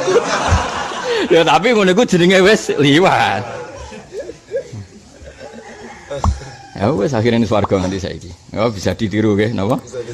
Nabi ngene iki kok mbok banding Nabi Musa kan ya ora kelas e, napa? Ngadepi Firaun. Bareng Firaun wis kalah Bani Israel iman tapi mbrengkele gak karuan. Ribet gak? Ribet. Menan cara Nabi Musa ketemu Nabi, kowe enak-enakan ning swarga. Aku sing ngadepi Firaun ngono. Nah, iku mulane hadza wa qaumun fasalu id fadalu. Tentu Nabi kok Nabi Musa itu derajate sak dhuwure Nabi Idris. Wa ba'du kullin ba'du kafdalu, malaikat sing ketua ya beda mek malaikat sing ora ketua. Kula waca guys, takrirane Mbah Mun. Hadza wa qaumun minal maturidiyah fadalu bainal fariqain al-anbiya wal malaika faqalu al-anbiya afdalu min ru'asail malaika ka Jibril wa Mikail. Wa ru'asaul malaika afdalu min awamil basar wa hum auliya'u. Wa haulail auliya min awamil basar afdalu min awamil malaika. Jadi kamane nih ketua mbek ketua, misalnya ketuane nabi mbek ketua malaikat, afdal ketuane nabi. Tapi ketuane malaikat ambek wong biasa wali, afdal malaika. Jadi pokoknya sesuai kelas men. Jadi misalnya wa ba'du kullin ba'dahu qad yafdulu wal makna wa ba'du kullin al anbiya wal malaika qad yafdulu ba'dahum al akhar. Faru asaul malaikati tentu afdalu min awamil malaika. Malaikat ketua kok Jibril ambek malaikat sing ora ketua ya tentu afdal sing ketua. Ya padha nabi sing berjuang tarung lawan Firaun ambek sing dolanan ning swarga ya afdal sing tarung. Paham ya? Wis pokoke ngono. Wis pokoke ngono. Isine apa? Hadza wa qaumun fassalu itfaddalu wa ba'du kullin ba'dahu qad yabdulu.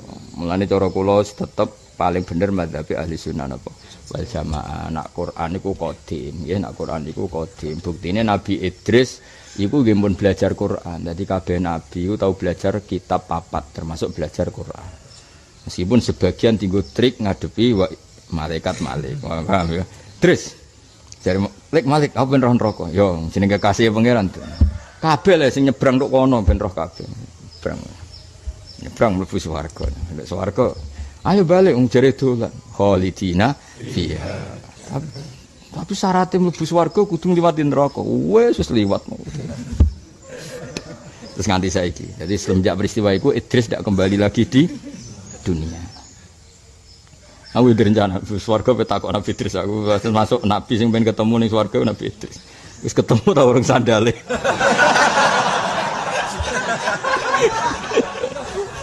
Oke aku sekali ketemu tak kena iki. Paling muni kene ngawur aja ketemu.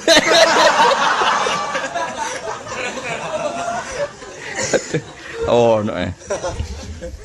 Tapi apapun nah dekne dadi keramat, dadi mukjizat termasuk mergo sakake mbek malaikat. Nah iku dekne yo duwe simpati. Nabi Idris itu tahu nangis, ya Allah, saya itu kasihan sama malaikat sing ngurusi srengenge. Wong sing ngurusi kewane ribet. Malaikat sing ngurusi kowe ya ribet padha. Ape dikai rahmat turu. Rahmat wae teko wae ngorok. Mulane wong turu iku rahmate pas-pasan mergo sering ngomong ngorok. Mulane jare cara wong kuno iku ora keduman apa rezeki mergo ditinggal apa turu. Mergo rezeki iku kaya paket, nek rong ditanda tangane rong dikekno. Bareng wae teko ora ono sing tanda tangan. Akhire diabaikan apa? Ane wong kakean turu rezekine pas-pasan. Nangis. Bareng nangis ditakoki ya Idris, ma yubkika sing nangisno kowe iku apa? Ya Allah, malaikat sing tugas ngurusi wong, ngurusi kewane capek kaya apa sing ngurusi ngene kaya apa capeknya. Padahal matahari sepanas itu kan ya semuanya itu melibatkan malaikat. Singkat cerita terus, lah maksudnya piye Idris? Atas nama saya nabimu dan kekasihmu berilah keringanan malaikat yang membawa matahari. Akhirnya matahari kadar panasnya dikurangi berapa, walhasil terus malaikat itu yang tugas ngatur matahari itu wajadu khifatan, mendapatkan keringanan. Akhirnya hari itu juga tanya, ya Allah kenapa sekarang saya bawa matahari seringan ini? Biduai abdi Idris, karena kawulaku jenis Idris itu ndongakno supaya kowe diringanno. Mergo sakake kowe. Akhirnya malaikat gentenan nangis. Iku dadi malaikat itu ya duwe etika di mukafaah apa? Ya Allah, atas nama Idris telah meringankan bebanku, maka angkat dia di makanan aliyah, di tempat yang luhur.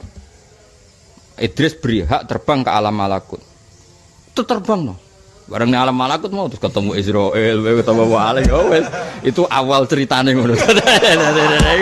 Jadi gara-gara mau saake hamalatus syamsi, malaikat sing rumat srengenge. Iki ana peluang kowe ndonga ya apa lah suatu makhluk apa jane tengok ya Allah saake malaikat sing ngurusi santri turah turu kaya apa ambune pas ngorok lagi sing engko nak malaikat iku simpati kowe mesti diwales apa nah itu awal mula. Nah nabi-nabi yang urusannya unik-unik gini kan ya ora level kaya Nabi Ibrahim ketemu Namrud diwobonge tentu Idris Ibrahim ora kelas no? Karena Ibrahim tantangannya lebih besar. Ya jenenge hadza wa qaumun fasalu itfaddalu wa ba'du kullin ba'dahu. Jadi Nabi Idris mau cara ning bab dakwah iku ora ono sing penting. Tapi ya tentu tetap beliau nabi ya, tapi kan tetap enggak kelasnya. Napa?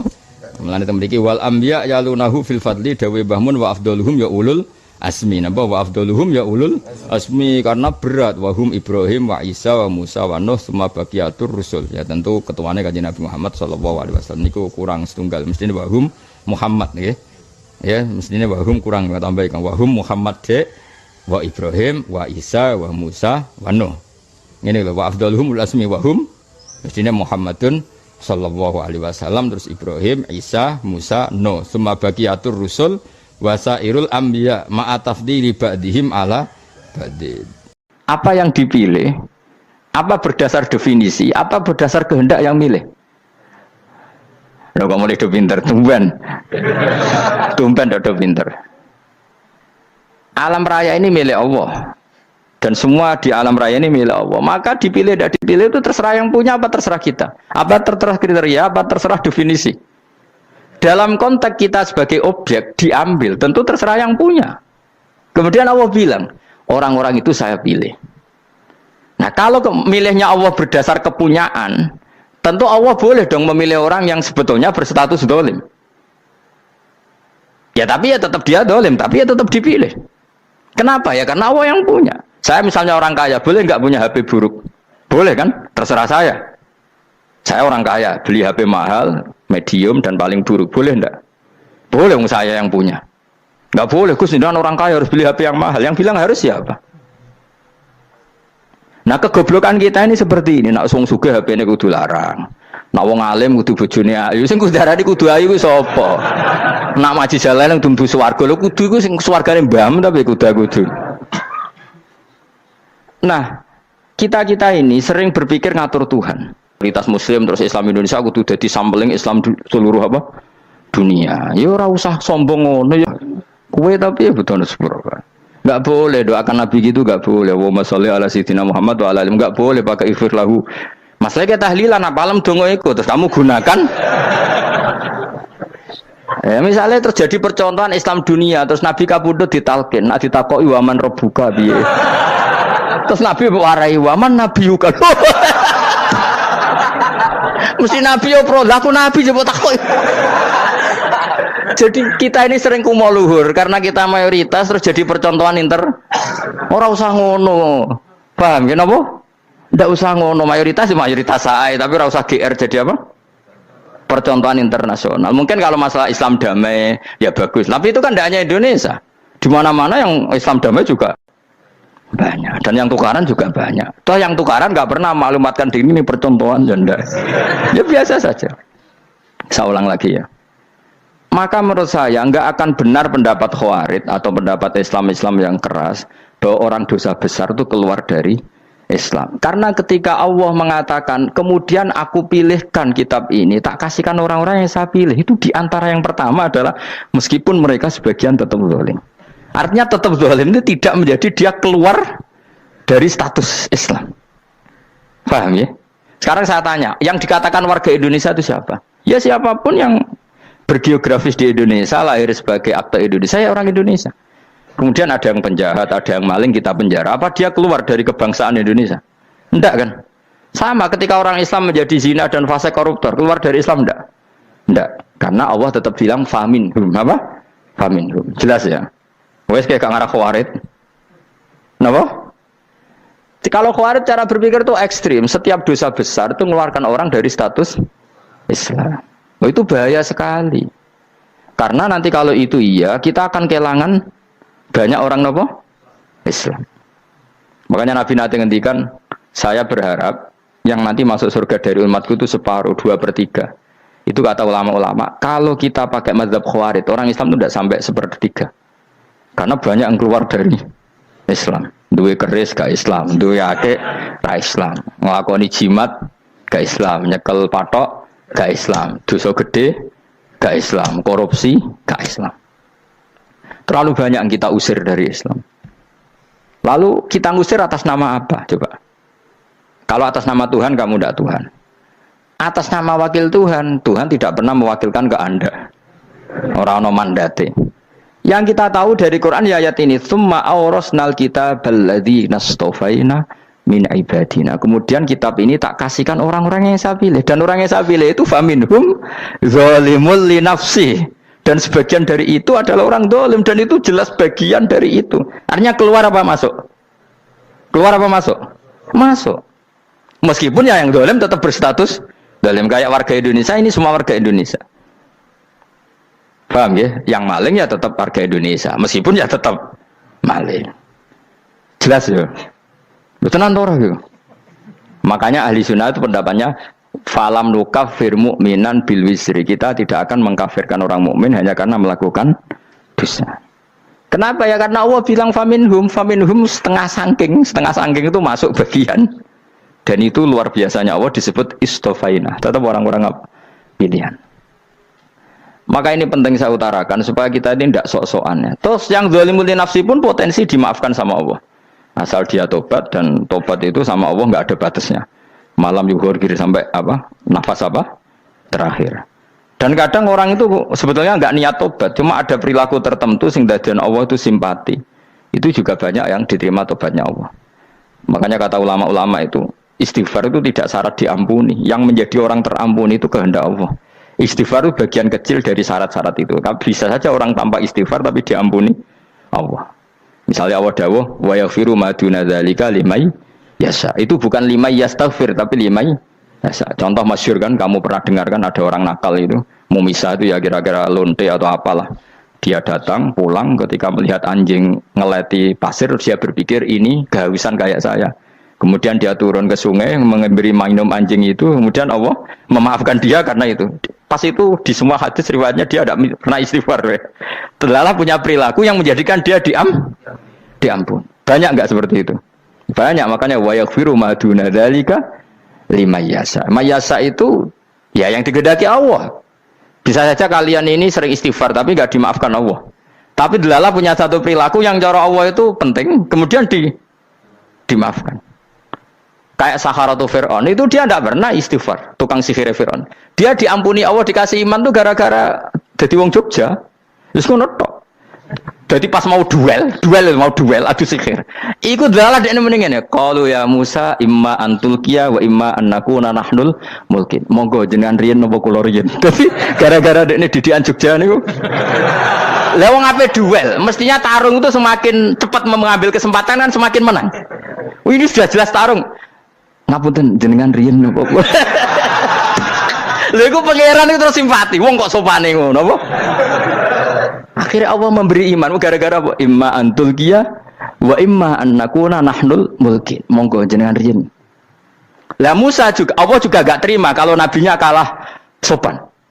Sehingga Allah memerintahkan Musa adalah sopan. Mboten jenengan mawon. Jadi Nabi Musa qala bal alqu. Jadi Nabi Musa enggak jenengan riyen mawon. Jadi coba itu kan unik. Dia tidak ingin diampuni Allah, tapi adalah dia sebenarnya satu perilaku yang menjadikan Allah itu simpati, yaitu kesopanan dia dengan Nabi Musa. Imma antulqiya wa imma annakuna nahnul. Nabi Musa juga bilang qala bal alqumu go jenengan riyen mawon. Akhirnya sakar nggih nak ngoten. Makanya Firaun tuh mangkelnya bukan main. Ketika pertunjukan itu akhirnya kan Saharatu Firaun kan kalah. Setelah kalah langsung iman. Maka kata Fir'aun, ini jelas Musa itu guru kamu. Cuma pura-pura saja kamu pro saya. Lah buktinya apa? Jare buktinya tadi monggo-monggonan gitu. Makanya Fir'aun bilang, innahu lakabirukumul ladzi 'allamakumus sihr. Wah, itu mesti Musa itu gurumu. Padahal dia gak kenal sama sekali. Cuma gara-gara monggo-monggonan tadi itu akhirnya terus pikirannya Fir'aun, wah, mesti harus kenal suwi, mau gayane tok. Mereka gara-gara monggo jenengan riyen. Mboten monggo jenengan mohon.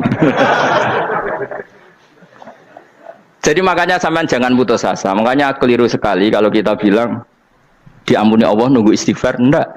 Tentu istighfar penting, kita sepakat. Istighfar itu penting, kita sepakat. Tapi itu tidak satu cara-caranya Allah untuk orang bisa diampuni. Nabi misalnya ngendikan ana wa kafilul yatim kahataini fil jannah. Coba. Orang sering istighfar sama kafilul yatim, kira-kira surganya cepat mana? Cepat kafirul yatim meskipun enggak istighfar. Kalau istighfar terus tapi medit ra karuan. Tak jamin pun rokok alamatnya medit jelas nen rokok aku roh. Terus jelas. Al-bakhil qaribun minan nar, jelas alamatnya deket-deket situ lah, paham ya? Wis jelas as-sakhi qaribun minallah, qaribun minan nas, baidun minan nar. Nah al-bakhil baidun minallah, baidun minal jannah, qaribun minan nar. Jadi yang medit itu ya deket-deket situ alamatnya sudah jelas deket-deket neraka. Ana wa kafirul yatim kahataini fil. Berapa? Apa semua yang dimaafkan Allah Nabi nyebut syaratnya istighfar? Kebakitan fil bahr. Orang alim itu otomatis dimintakan maaf oleh langit dan bumi sampai iwak ning laut. Mulane jendur aku sebab jangan istighfar. Aku sing istighfar isa akeh sembrono. Langit bumi no. Mulane kula nu jarang istighfar bukan karena saya sombong, memanfaatkan istighfar mereka, no? Dan saya yakin itu lebih mandi timbang istighfar saya. Ngon koman fi samawati nglebokno Jibril, Mikail, orang-orang keren, no? Makhluk-makhluk no? Keren. Saya baru cari hadis yang wa innal muta'allim sing ijek belajar tapi belum ketemu. Nanti kalau ketemu tak kasih tahu apa? Karena hadisnya yang saya baca masih wa innal alim apa? Orang alim jadi agak ketat. Nah, nanti kalau sudah ketemu wa innal muta'allima. Wah, nanti dicari. Tapi pasti palsu kalau ada itu. Karena semua tagnya itu apa? Alim. Atau ya kamu alim dibanding yang di bawahnya ya semoga itu masuk apa? Jadi dibanding orang Papua kan harus alim. Saya ulang lagi ya, ini penting sekali. Jadi latihlah jangan punya gerakan takfiri orang lain dianggap kafir, orang lain dianggap kafir karena Allah tidak pernah mengusir hambanya. Meskipun apapun salah najiyah kata Allah tetap faminhum. Apa? Faminhum. Hum itu rujuknya ke yang depan. Jadi termasuk orang-orang yang saya pilih adalah faminhum zalimul li nafsi. Tetap dia di arena itu. Nisbatnya Islam ya tetap di area Islam itu. Meskipun yang ya kayak warga Indonesia coba. Warga Indonesia itu siapa yang terlahir di Indonesia dan berKTP berkartu keluarga Indonesia sudah. Nanti tentu yang bajingan tetap bajingan, yang koruptor tetap koruptor. Tapi menjadi warga Indonesia terus keluar dari warga Indonesia. Tetap warga Indonesia. Kira-kira seperti itulah analoginya. Tetap istofaina tapi tetap berstatus faminhum zalim. Tapi rujuknya kan tetap faminhum iku setengah saking alladzinas tofaina. Mulane ngaji sing tenanan kowe ora usah anut khawarit. Khawarit ku opo ngamukan. Sidik-sidik wong liya salah yo apa-apaan. Loh saya juga mangkel be wong zalim. Semua orang soleh mangkel be wong zalim, tapi ya dihukum saja. Misalnya dalam Islam ada qisas, ada had, ada hadul qadzaf, hadus sariko. Ya hukuman ya hukuman saja, tapi hukuman itu tidak bisa menghilangkan status. Ya sama seperti manusia tetap manusia, meskipun apapun dia ya manusia. Ya tadi misalnya manusia itu siapa? Ya manusia itu ya manusia. Terus kamu bikin orang yang standar ideal manusia adalah yang berperilaku baik, yang nggak pernah salah. Kemudian kalau Zaid itu maling berarti tidak manusia. Terus barangnya apa? Ketek. Tidak bisa. Makanya kembali lagi dinul aja. Kamu bikin definisi manusia itu tidak usah seangkuh itu.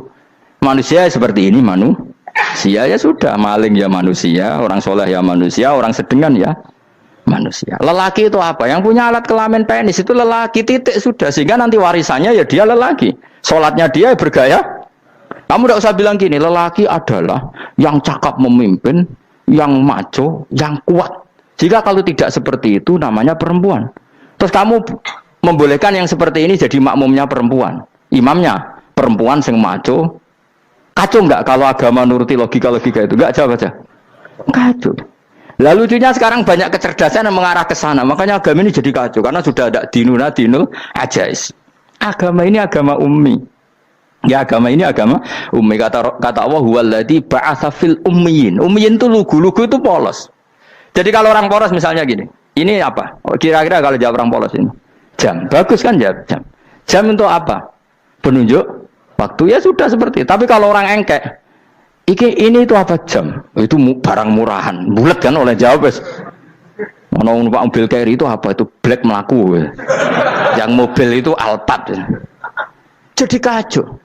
Enggak boleh agama dibawa ke sana. Apa? Agama di sana dibawa ke sana. Nah itu madzhabnya ahli sunnah apa? Wal jamaah. Ketika Rasulullah ngendikan la yu'minu ahadukum hatta yuhibba li akhi, ora kok diarti ini ora iman. Jika yang menyala itu tidak iman, tidak seperti itu cara mengartikan ahli sunnah wal jamaah. Karena status tidak pernah hilang. Yang hilang hanya kesempurnaannya. Paham ya? Kesempurnaan kita jadi manusia hilang karena kita maling, karena jadi koruptor. Tapi tetap kita manusia. Kesempurnaan kita sebagai orang mukmin hilang kalau kita fasik. Tapi kita tetap mukmin. Paham ya? Makanya setiap hadis gitu kata ahli sunnah la yu'minu imanan kamilan. Wis dong ya.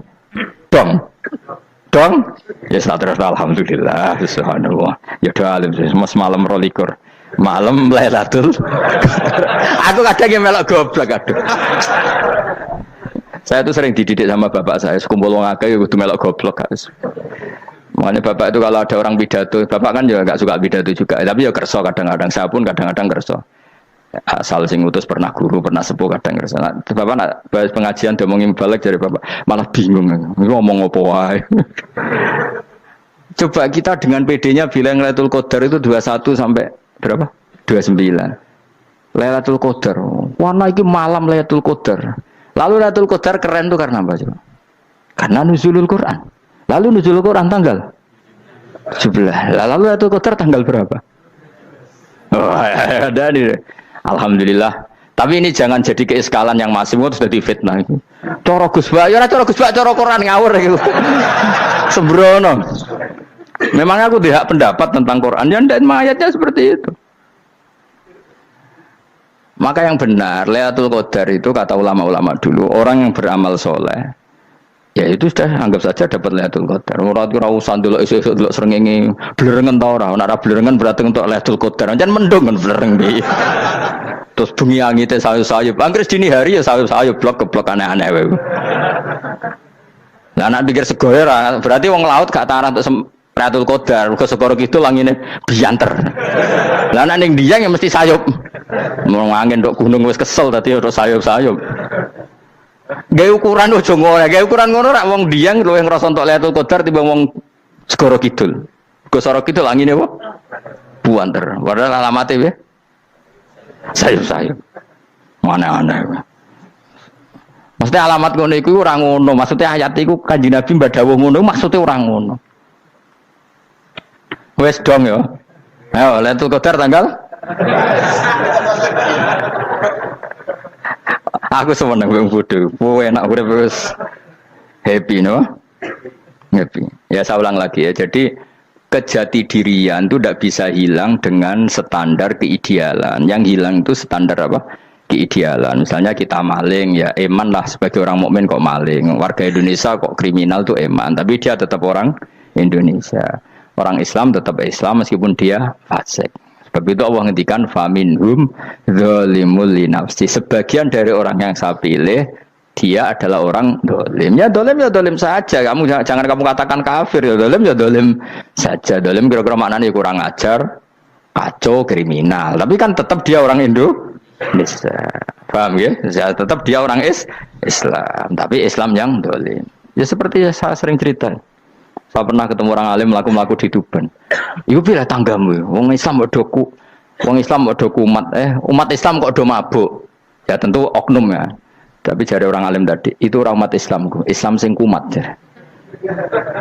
Jadi orang Islam itu hanya dua, umat Islam sama Islam yang kumat. Jadi kalau pas fasik ya Islam kumat. Kalau pas waras umat Islam. Ya sudah itu bolak-balik. Ya, jadi umat Islam.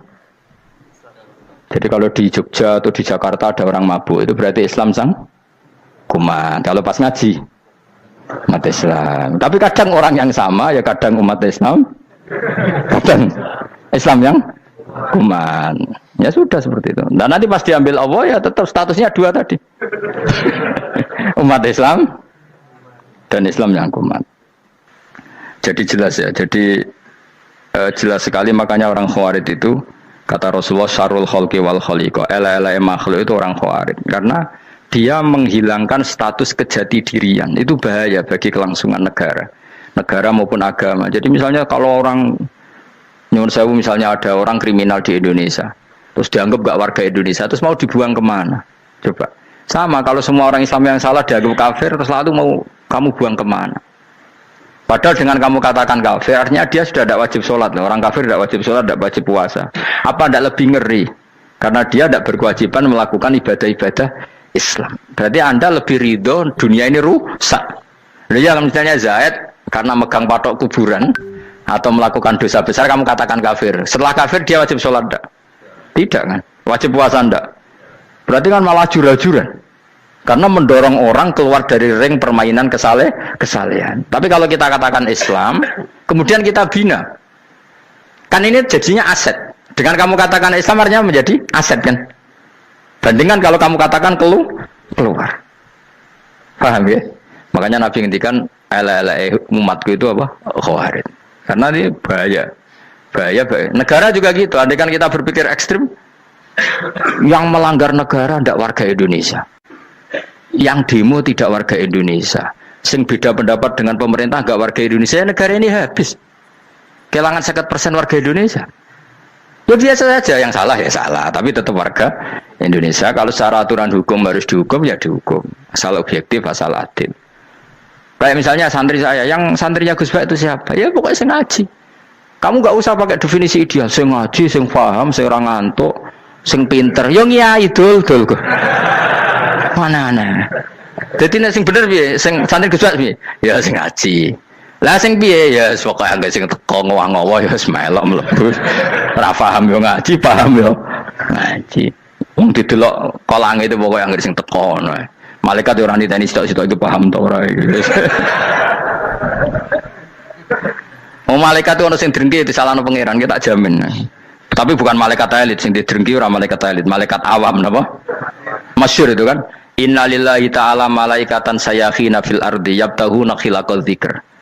Terus Allah punya sekian malaikat yang tukang mencari-cari tempat dzikir. Khilaqul dzikri itu tempat-tempat halal haram, tempat-tempat ngaji.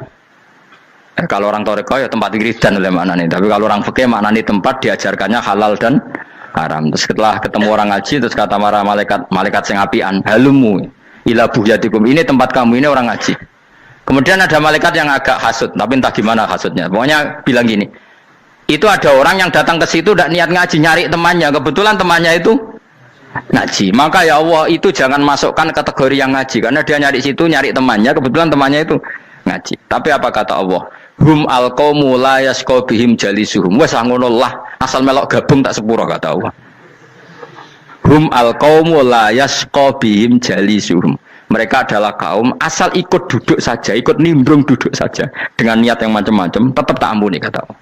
Tidak penting ya niat ngaji ku hiburan, alternatif di bangling omah sumpeng ngadepi bojo. Wes gak penting kabeh. Soale anggere melok nimbrung sah. Enak loh? Nah, ya alhamdulillah. Ya sauni-unimu. Jadi agama itu pokoknya jangan kulino merubah kesestatusan. Makanya itu hebatnya ahli sunnah nopo wal jamaah. Setiap ada hadis la iman liman la ahdalah. Tidak ada iman bagi orang yang enggak nepati janji. Semua ahli sunnah nafsiri gimana? Tidak ada iman sempurna, tapi dia tetap mukmin, cuma tidak sempurna. Tidak dihilangkan status mukminnya. Masa orang Indonesia kalau maling enggak orang Indonesia? Lo kamu buat kemana dia? Ya tetap dia orang Indonesia, meskipun tidak ideal sebagai warga Indonesia, tapi tetap orang Indonesia. Jelas ya. Tadi summa awrasnal kitabal ladzina istofaina min ibadina. Terus orang yang istofaina itu berstatus faminhum zalimul linafsi. Tapi tetap istofaina, tetap orang-orang apa?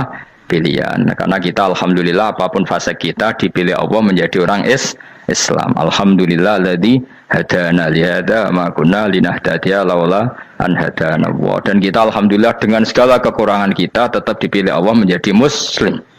Ora terima muslim pembawa jalalan, enggak keren ta Mas. Jasa napa? Jasa. Muslim pecinta Lailatul Qadar. Meskipun salah tanggal. Ayo gumun wong. Gak tau mikir ono to kan? Iya, soalnya aku lah ya yakin itu Qadar tanggal 21. Karena suara mayoritas suara Tuhan. Kula ya melok goblok kan. Kula nek anggar malam 21 ya wiridanku tak tambah. Meskipun aku ya rada eskal tapi Gusti niku suarane tiyang kathah nderek mawon. Oh, inna anzalnahu fi lailatul qadar. Quran itu tak turunkan pada malam. Jadi normalnya Lailatul Qadar itu berbarengan dengan malam. Tapi ya serasa bu imani biasa lah. Yang mari fitnah, ngerti apa? Nah biasa. Yang jelas Lailatul Qadar itu bisa kapan saja. Nah ulama dulu bilang ya bisa kapan saja. Cuma kata ulama-ulama bisa saja diturunkan di tanggal itu. Ya bisa itu karena memang nuzulul Quran itu kan tidak semuanya di tanggal 17 sebetulnya. Jadi di mana-mana itu ada simbol-simbol yang dipakai. Istilahnya tanggal 17 itu simbol. Memang kebetulan ada yang tanggal 17. Tapi kita tahu kan yang turun di Haji Wada juga banyak. Coba Haji Wada tanggal berapa? 9 Arafah. Bulan apa? Dzulhijjah. Dan banyak ayat turun Isra Mi'raj misalnya. Ayat Isra Mi'raj turun bulan apa? Rejab kan? Ibu yang ngaji dorah hatam kecangkeman. Jadi Quran itu tidak hanya turun di Ramadan. Ya biasa saja. Makanya Kayak saya itu kan biasa ngaji Quran ya setiap saat anggap Lailatul Qadar. Cuma kita ya ikut umumnya orang Lailatul Qadar itu tanggal 21, 23. Aku lah senang malaikat sing bagian panitia itu ben jelas fokus di tanggal itu. Tapi kamu jangan pernah berpikir menafikan hari-hari lain bagi ulama tertentu, bagi wali-wali tertentu. Mereka ngalami Lailatul Qadar kullailah. Banyak wali yang bilang, saya ngalami Lailatul Qadar kullailah. Maksudnya, karena kullailah zaman Nabi itu pernah dituruni Quran. Dan semua itu artinya Lailatul Qadar. Tapi tentu ada simbol. Kayak kemerdekaan Indonesia itu dimulai tanggal berapa? 17 Agustus. Sebetulnya ya enggak. Ketika Jepang kalah itu ya sudah merdeka. Dan daerah tertentu sudah lama dulu merdeka kayak Aceh. Karena dia tidak merasakan dijajah Belanda. Daerah tertentu ada setelah diproklamasikan tetap berjibaku dengan penjajah. Banyak enggak ketika diumumkan kemerdekaan masih yang berjibaku ngelawan penjajah? Banyak. Tapi kita butuh simbol. Jadilah kita ngambil 17 Agustus. Ngono kok ra iso. Jadi tanggal itu ada tanggal hakiki, tanggal simbol. Meskipun yang hakiki ya simbol, simbol ya hakiki. Dong ya? Ya alhamdulillah. Ayo kok pinter aku yo. Maksudnya ben kulino mikir, ben urip itu gak glonyar-glonyor ora jelas. Wah, lu semoga goblokku barokah menang ngedel kula. Karena saya itu kenapa kok tahu goblok barokah itu gini ya. Satu supaya saya tidak takabur ya. Saya akan kecelok wong alim ben takabur. Dua aja wong goblok ya ono pinter ya, Mas. Kaya wong iku lho, kaya wong naik apa jenenge? Naik jambian 17 Agustus apa? Apa? Targane apa? Pajak Pinang. Itu kan nilainya hanya berapa yang di atas? Kira kalau di sini berapa nilainya? Ini kalau diuangkan 1 juta ada. 1 juta. Bagi penonton tuh kan gini. Cek goblok ya demi duit 1 juta grebotan kayak gitu kan gini. Wong barang angel kok dilakoni. Goblok banget kan gitu jare sing ra melok. Tapi ya ndelok ku seneng. Tapi kon melok ora gelem. Lah duit 1 juta ya tak rewangi gitu. Orang goblok ya gitu. Dadi wong alim ku angel. Wis ngerti nak angel, maka ora usah melok barang angel kan gitu. Berarti pinter gak wong goblok ku? Tak warai ya. Dadi wong alim iku angel. Maka saya menghindari barang angel. Menghindari barang angel itu satu kepintaran. Berarti orang bodoh adalah pintar. Tawar. Jelas ya? Jelas ya? Alhamdulillah. Makanya kula niku kadang kok pinter kowe, Mbak aku. Karena kamu tahu ngalim iku angel. Menghindari barang sukar itu pintar. Berarti wong bodoh iku pintar. Tapi pintar dalam kebodohan.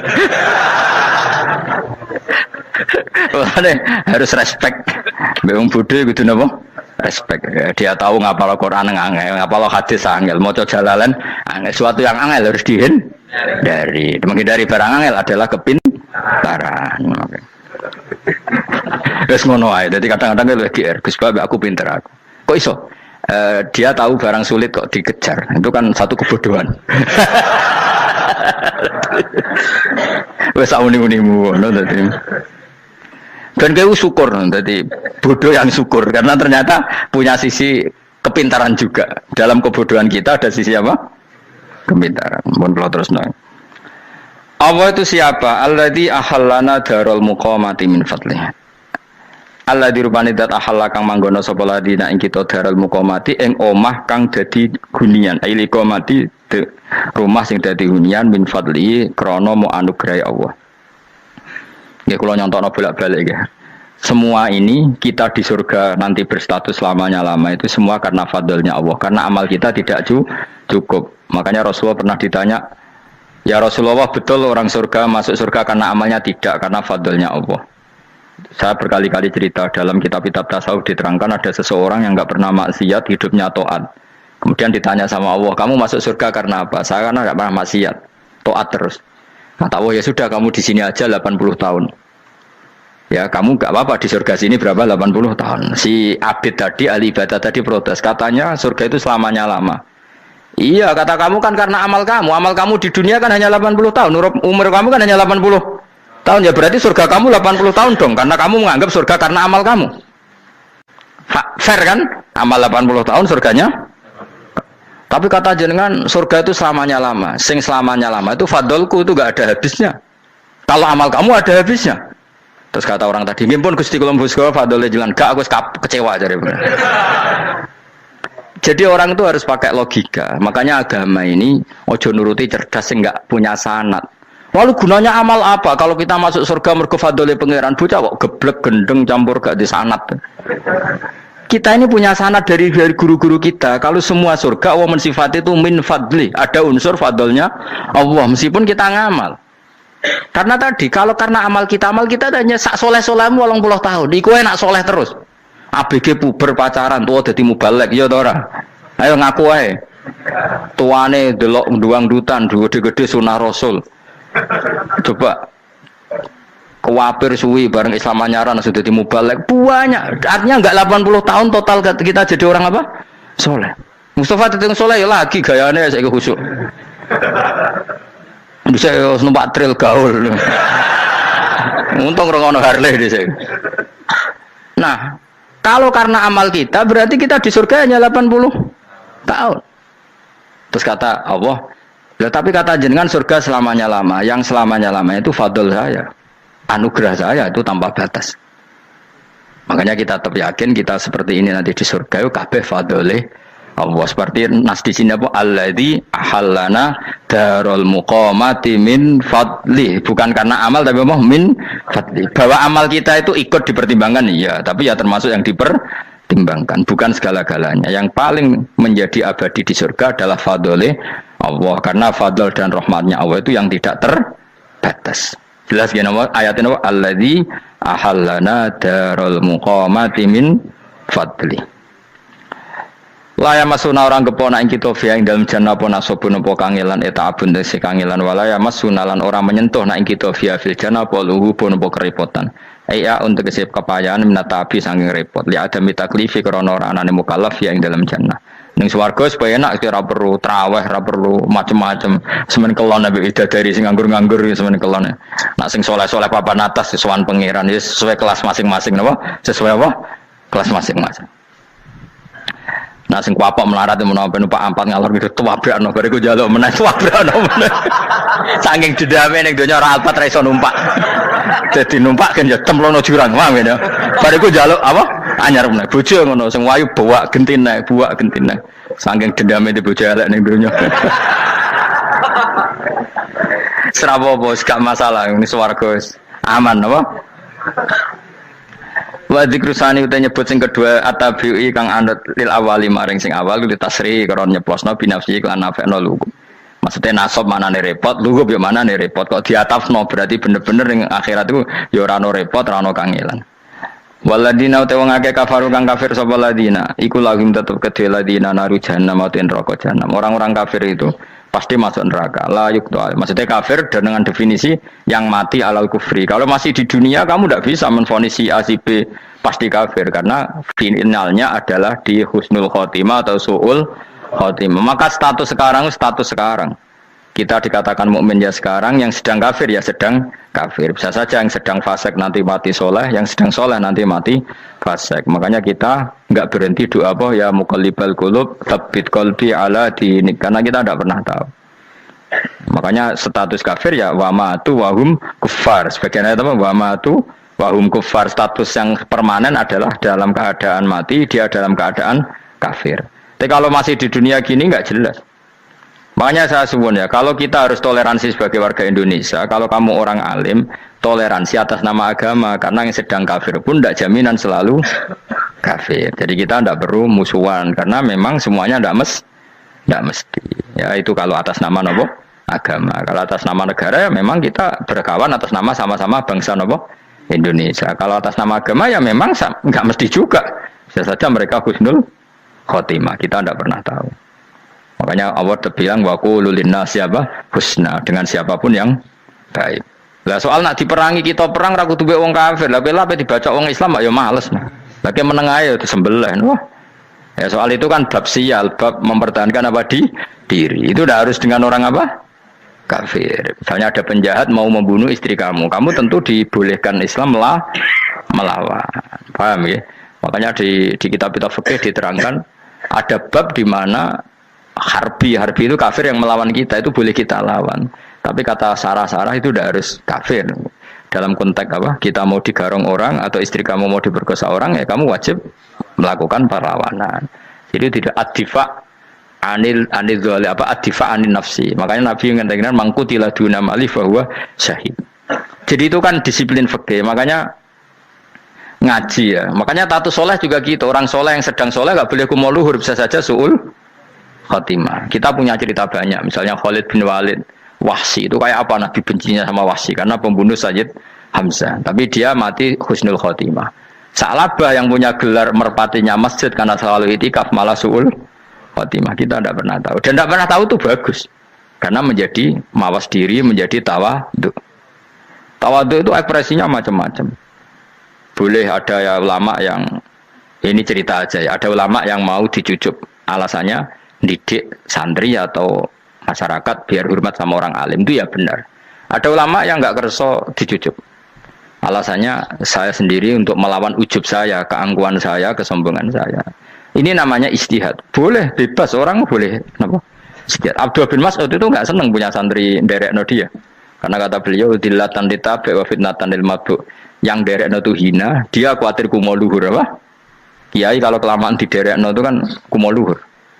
Kadang gawa rokok era gelem, ono sing gawakno. Bahkan nyumet era gelem ono sing nyumet. Padahal kok film geng Cina wae. Geng Cina kan bodoh kan. Kadang gini bangga, kok geng Cina kok apa? Tapi banyak juga ulama yang mau biar gue iling-ilingan di nggak apa-apa, semua itu istihad. Kenapa semua itu nggak apa-apa kita. Makanya saya itu ya kadang salaman, kadang enggak. Karena istihad kita banyak. Uwais Al-Qarni itu nggak mau salaman. Bukan karena dia menolak salaman. Dia takut kalau ada tradisi begitu orang dicucuk-cucuk terus sombong. Itu juga bahaya bagi yang dicucuk. Tapi ya salaman tetap sunat. Kita tetap yakin salaman itu sunat karena mendidik anak atau masyarakat hormat sama orang alim. Tapi kalau itu terlalu masif, nanti orang yang abal-abal menjadi keangkuhan. Delok wong sakmenake nyucup aku kabeh, keren gak? Keren apa nih? Soalnya jenengan ditakdir pun rokok aneh-aneh. Enggak ada yang keren di dunia. Yang keren adalah makanya Salman Al Farisi ketika dia sukses menaklukkan Persia. Itu mau syukuran, kata Salman Al Farisi, enggak Jong, kalau saya nanti masuk surga saya mau syukuran, tak undang namanya. Kau juga punya rencana syukuran di surga, nanti tak undang sama. Dan enak kan nggak usah biaya, undang pesta besar-besaran. Enak seneng dugem-dugem nih kono ora ono maksiat, sekono go babonmu widadarimu go. Piro kan widadari piro? 70. Piro Mas? Oke rencana piro Mas? Piro? Rukun 70 Mas. Nanti tak undang. Saya punya rencana, pokoknya sekali masuk surga bersyukuran besar-besar. Kayak tak undang rawon berarti ini rokok.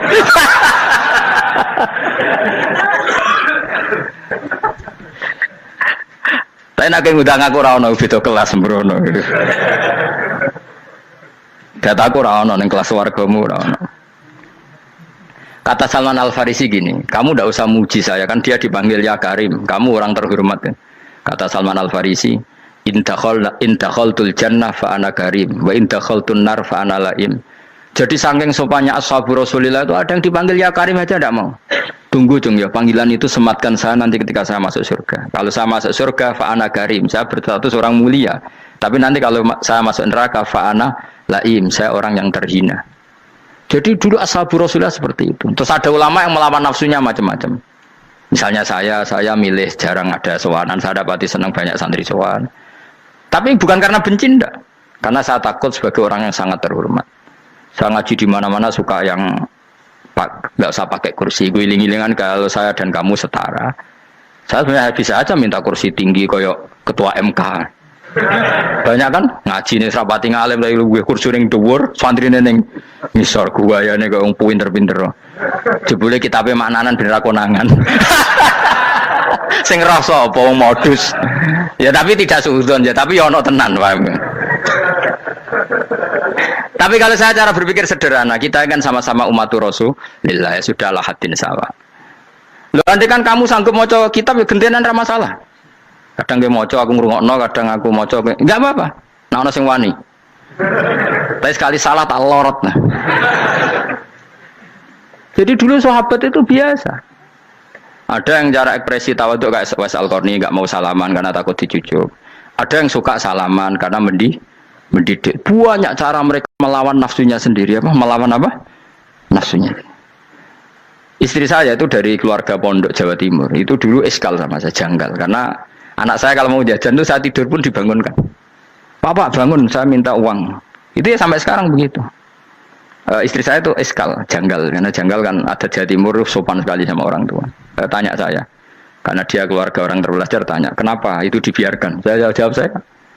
Ya kalau tidak minta saya, nanti minta mbak-mbak atau kangkang. Orang yang paling harus dingel-ngelo anak itu orang tuanya. Sehingga yang paling harus diganggu anaknya ya orang tuanya. Sampai sekarang anak saya berani minta mandi saya, gendong saya. Kalau orang tuanya saja gak siap dingel-ngelo, lalu apa kata dunia?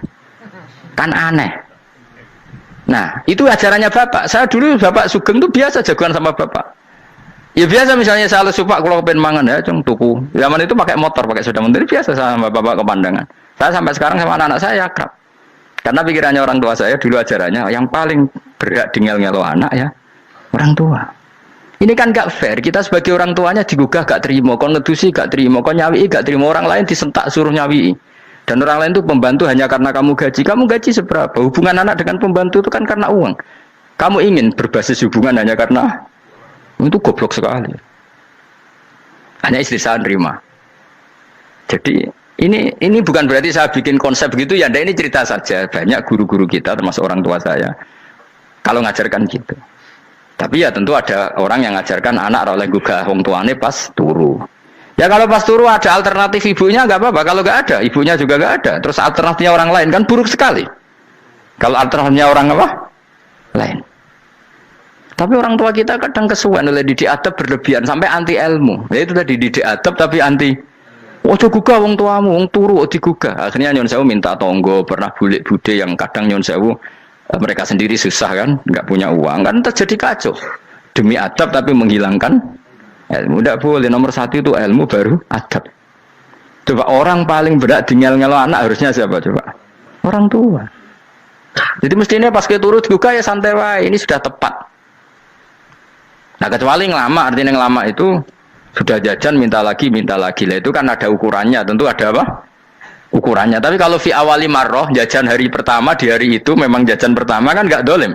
Kecuali minta yang ketiga keempat lah itu baru mungkin salah. Akhirnya istri saya nerima konsep ala saya ya sekarang ya menerima.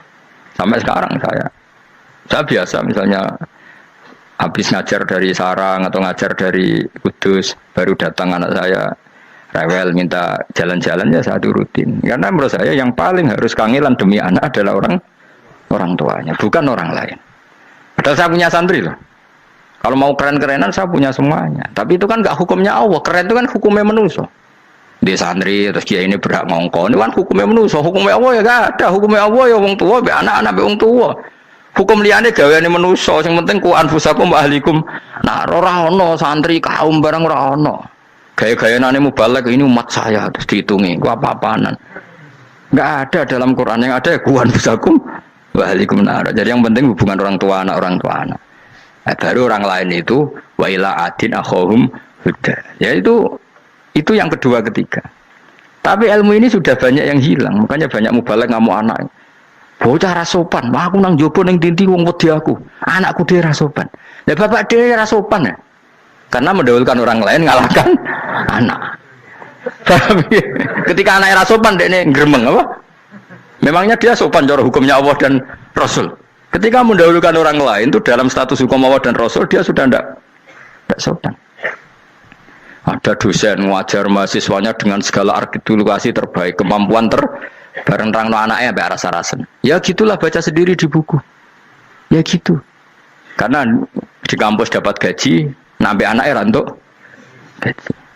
Banyak orang mulang ngarepe wong akeh iso tenanan, mulang anaknya ra tenanan. Mereka nak mulang wong akeh diapresiasi, nak mulang anaknya kadang tinggal dolanan kadang. Itu tidak benar, tidak seperti itu Islam mengajarkan. Islam mengajarkan nomor satu ku anfusakum wa ahlikum, jaga diri kamu dan keluarga kamu. Makanya Rasulullah itu ngajari sholat Hasan Husain diajarin sendiri cucunya, diajak ke masjid diajarin.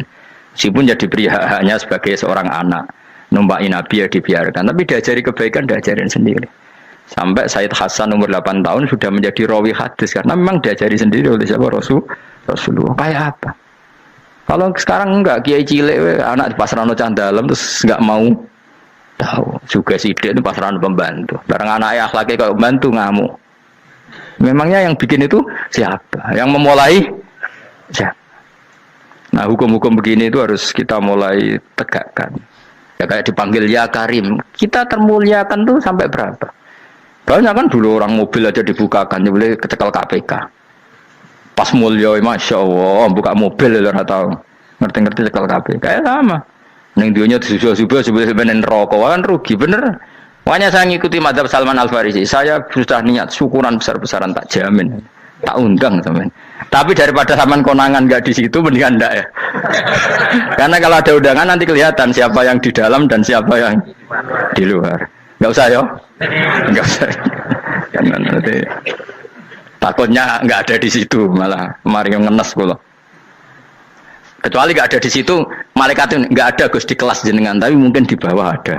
Alhamdulillah kalau gitu mau beda nopo kelas. Tapi nak sing sitok ning swarga sitok neraka innalillahi wa inna ilaihi raji'un. Tapi semoga malaikatnya hanya jawab gitu. Nggak ada Gus, kalau di kelas ini nggak ada. Mungkin di bawahnya ada. Tapi nanti pengurusnya nggak mau, pengurus warga itu nggak bisa ini. Kalau beda kelas harus pakai visa. Karena lintas apa? Negara. Ya jelas ya. Jadi kata Salman Al Farisi gimana? Jangan panggil saya ya Karim sekarang. Kalau nanti saya masuk surga, fa'ana Karim. Wa in dakhaltun nar fa'ana Laim. Laim itu terhina.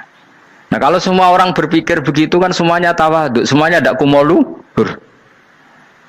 Ya karena ya dunia ini nggak pernah jelas. Makanya Nabi saja berdoa apa ya muqallibal qulub tsabbit qalbi ala dinik. Dat yang membolak-balikkan hati.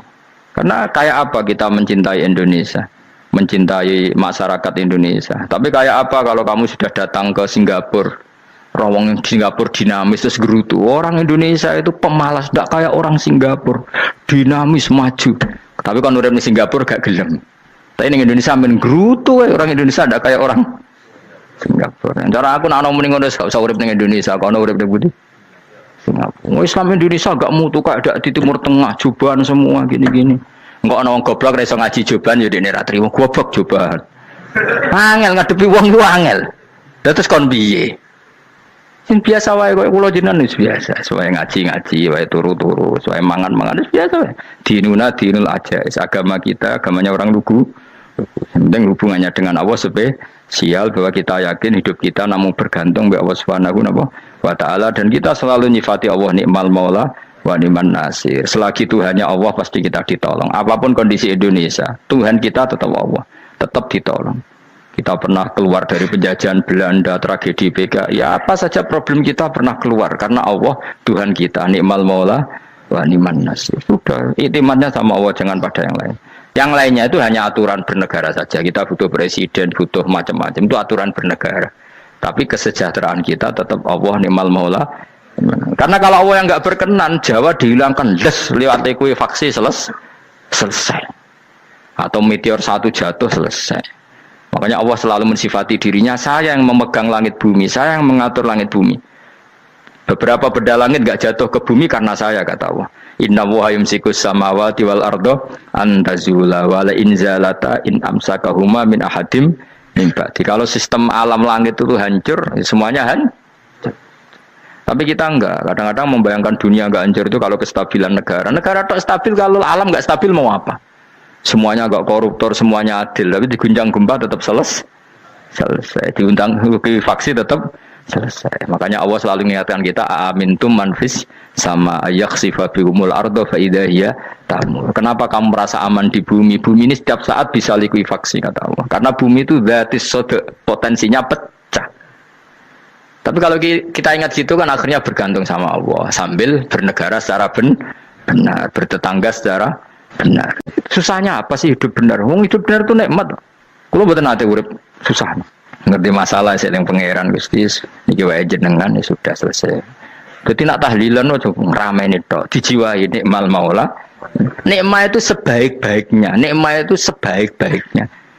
Artinya kita selagi punya Tuhan itu pasti nasib kita ya sebaik-baiknya. Ngomongin imal mola tapi mbek gerutu. Seramutu. Mengane ra dadi wali perkarane ya apa. Jadi wiridane wae tapi ra dijiwai, enggak boleh seperti itu. Tapi lumayan, timbang yo rawali rawiridan malah ra karu-karuan malah. La yukdo alaihim raden putusna sapa alaihim ing atase ahlun nar bil mauti lan mati fayamutu mongko iso dadi mati sapa ahlun nar faistarihu. Mongko iso istirahat sapa ngakeh. Jadi ahlun nar ketika disiksa minta mati. Maksudnya mereka minta mati itu tidak merasakan sakit. Tapi nyatanya mereka sudah tidak bisa mati. Berarti disiksa terus terus walai khofaf lan ora den ringan napa anhum saking ahlun nar min adzabia saking siksa sinar torfata ini ning sak kedape mri jika kau mengkono-kono kabeh kama jasinahum tegese kaya oleh males ingsun wong akeh nadzi males ingsun kula kafurin ing saben-saben wong sing banget kafire banget ingkare ning Allah lan nikmat-nikmate Allah manane kafir bilya iklan ya yadzi wa nuni lan nun al maftuhah kados kita tidak yadzi tapi napa nadzi nggih kadhalika nadzi kula kafir. Alhamdulillah, demikian tadi telah kita ikuti bersama pengajian kita hari ini bersama guru besar kita Gus Baha. Semoga apa yang telah beliau sampaikan kepada kita semua hari ini, apa yang telah beliau ajarkan kepada kita semua saat ini, uraian-uraian ilmu agama yang telah diberikan kepada kita semua yang ada di sini, semoga bermanfaat bagi kita sendiri, bagi keluarga kita, dan lebih-lebih bagi orang lain. Amin amin ya rabbal alamin. Dengan cara menunjukkan perilaku kita yang baik dalam kita bermasyarakat dimanapun kita berada, di lingkungan apapun, kita bisa mencerminkan kebaikan-kebaikan dengan ilmu agama yang kita dapat hari ini, maka kita juga bisa mengamalkan ilmu kita yang telah kita dapat dari ngaji bareng Gus Ba hari ini kepada saudara-saudara kita dimanapun berada. Amin amin ya rabbal alamin. Tidak lupa saya ucapkan terima kasih yang sebesar-besarnya kepada saudara-saudara semuanya yang mengikuti dan mendengarkan ceramah pengajian dari Gus Baha hari ini melalui channel YouTube Pondok Ngaji. Semoga berkah barokah dan bermanfaat bagi sedulur-sedulur semuanya. Amin amin ya rabbal alamin. Terima kasih. Sampai jumpa kembali di pengajian Gus Ba selanjutnya. Wassalamualaikum warahmatullahi wabarakatuh.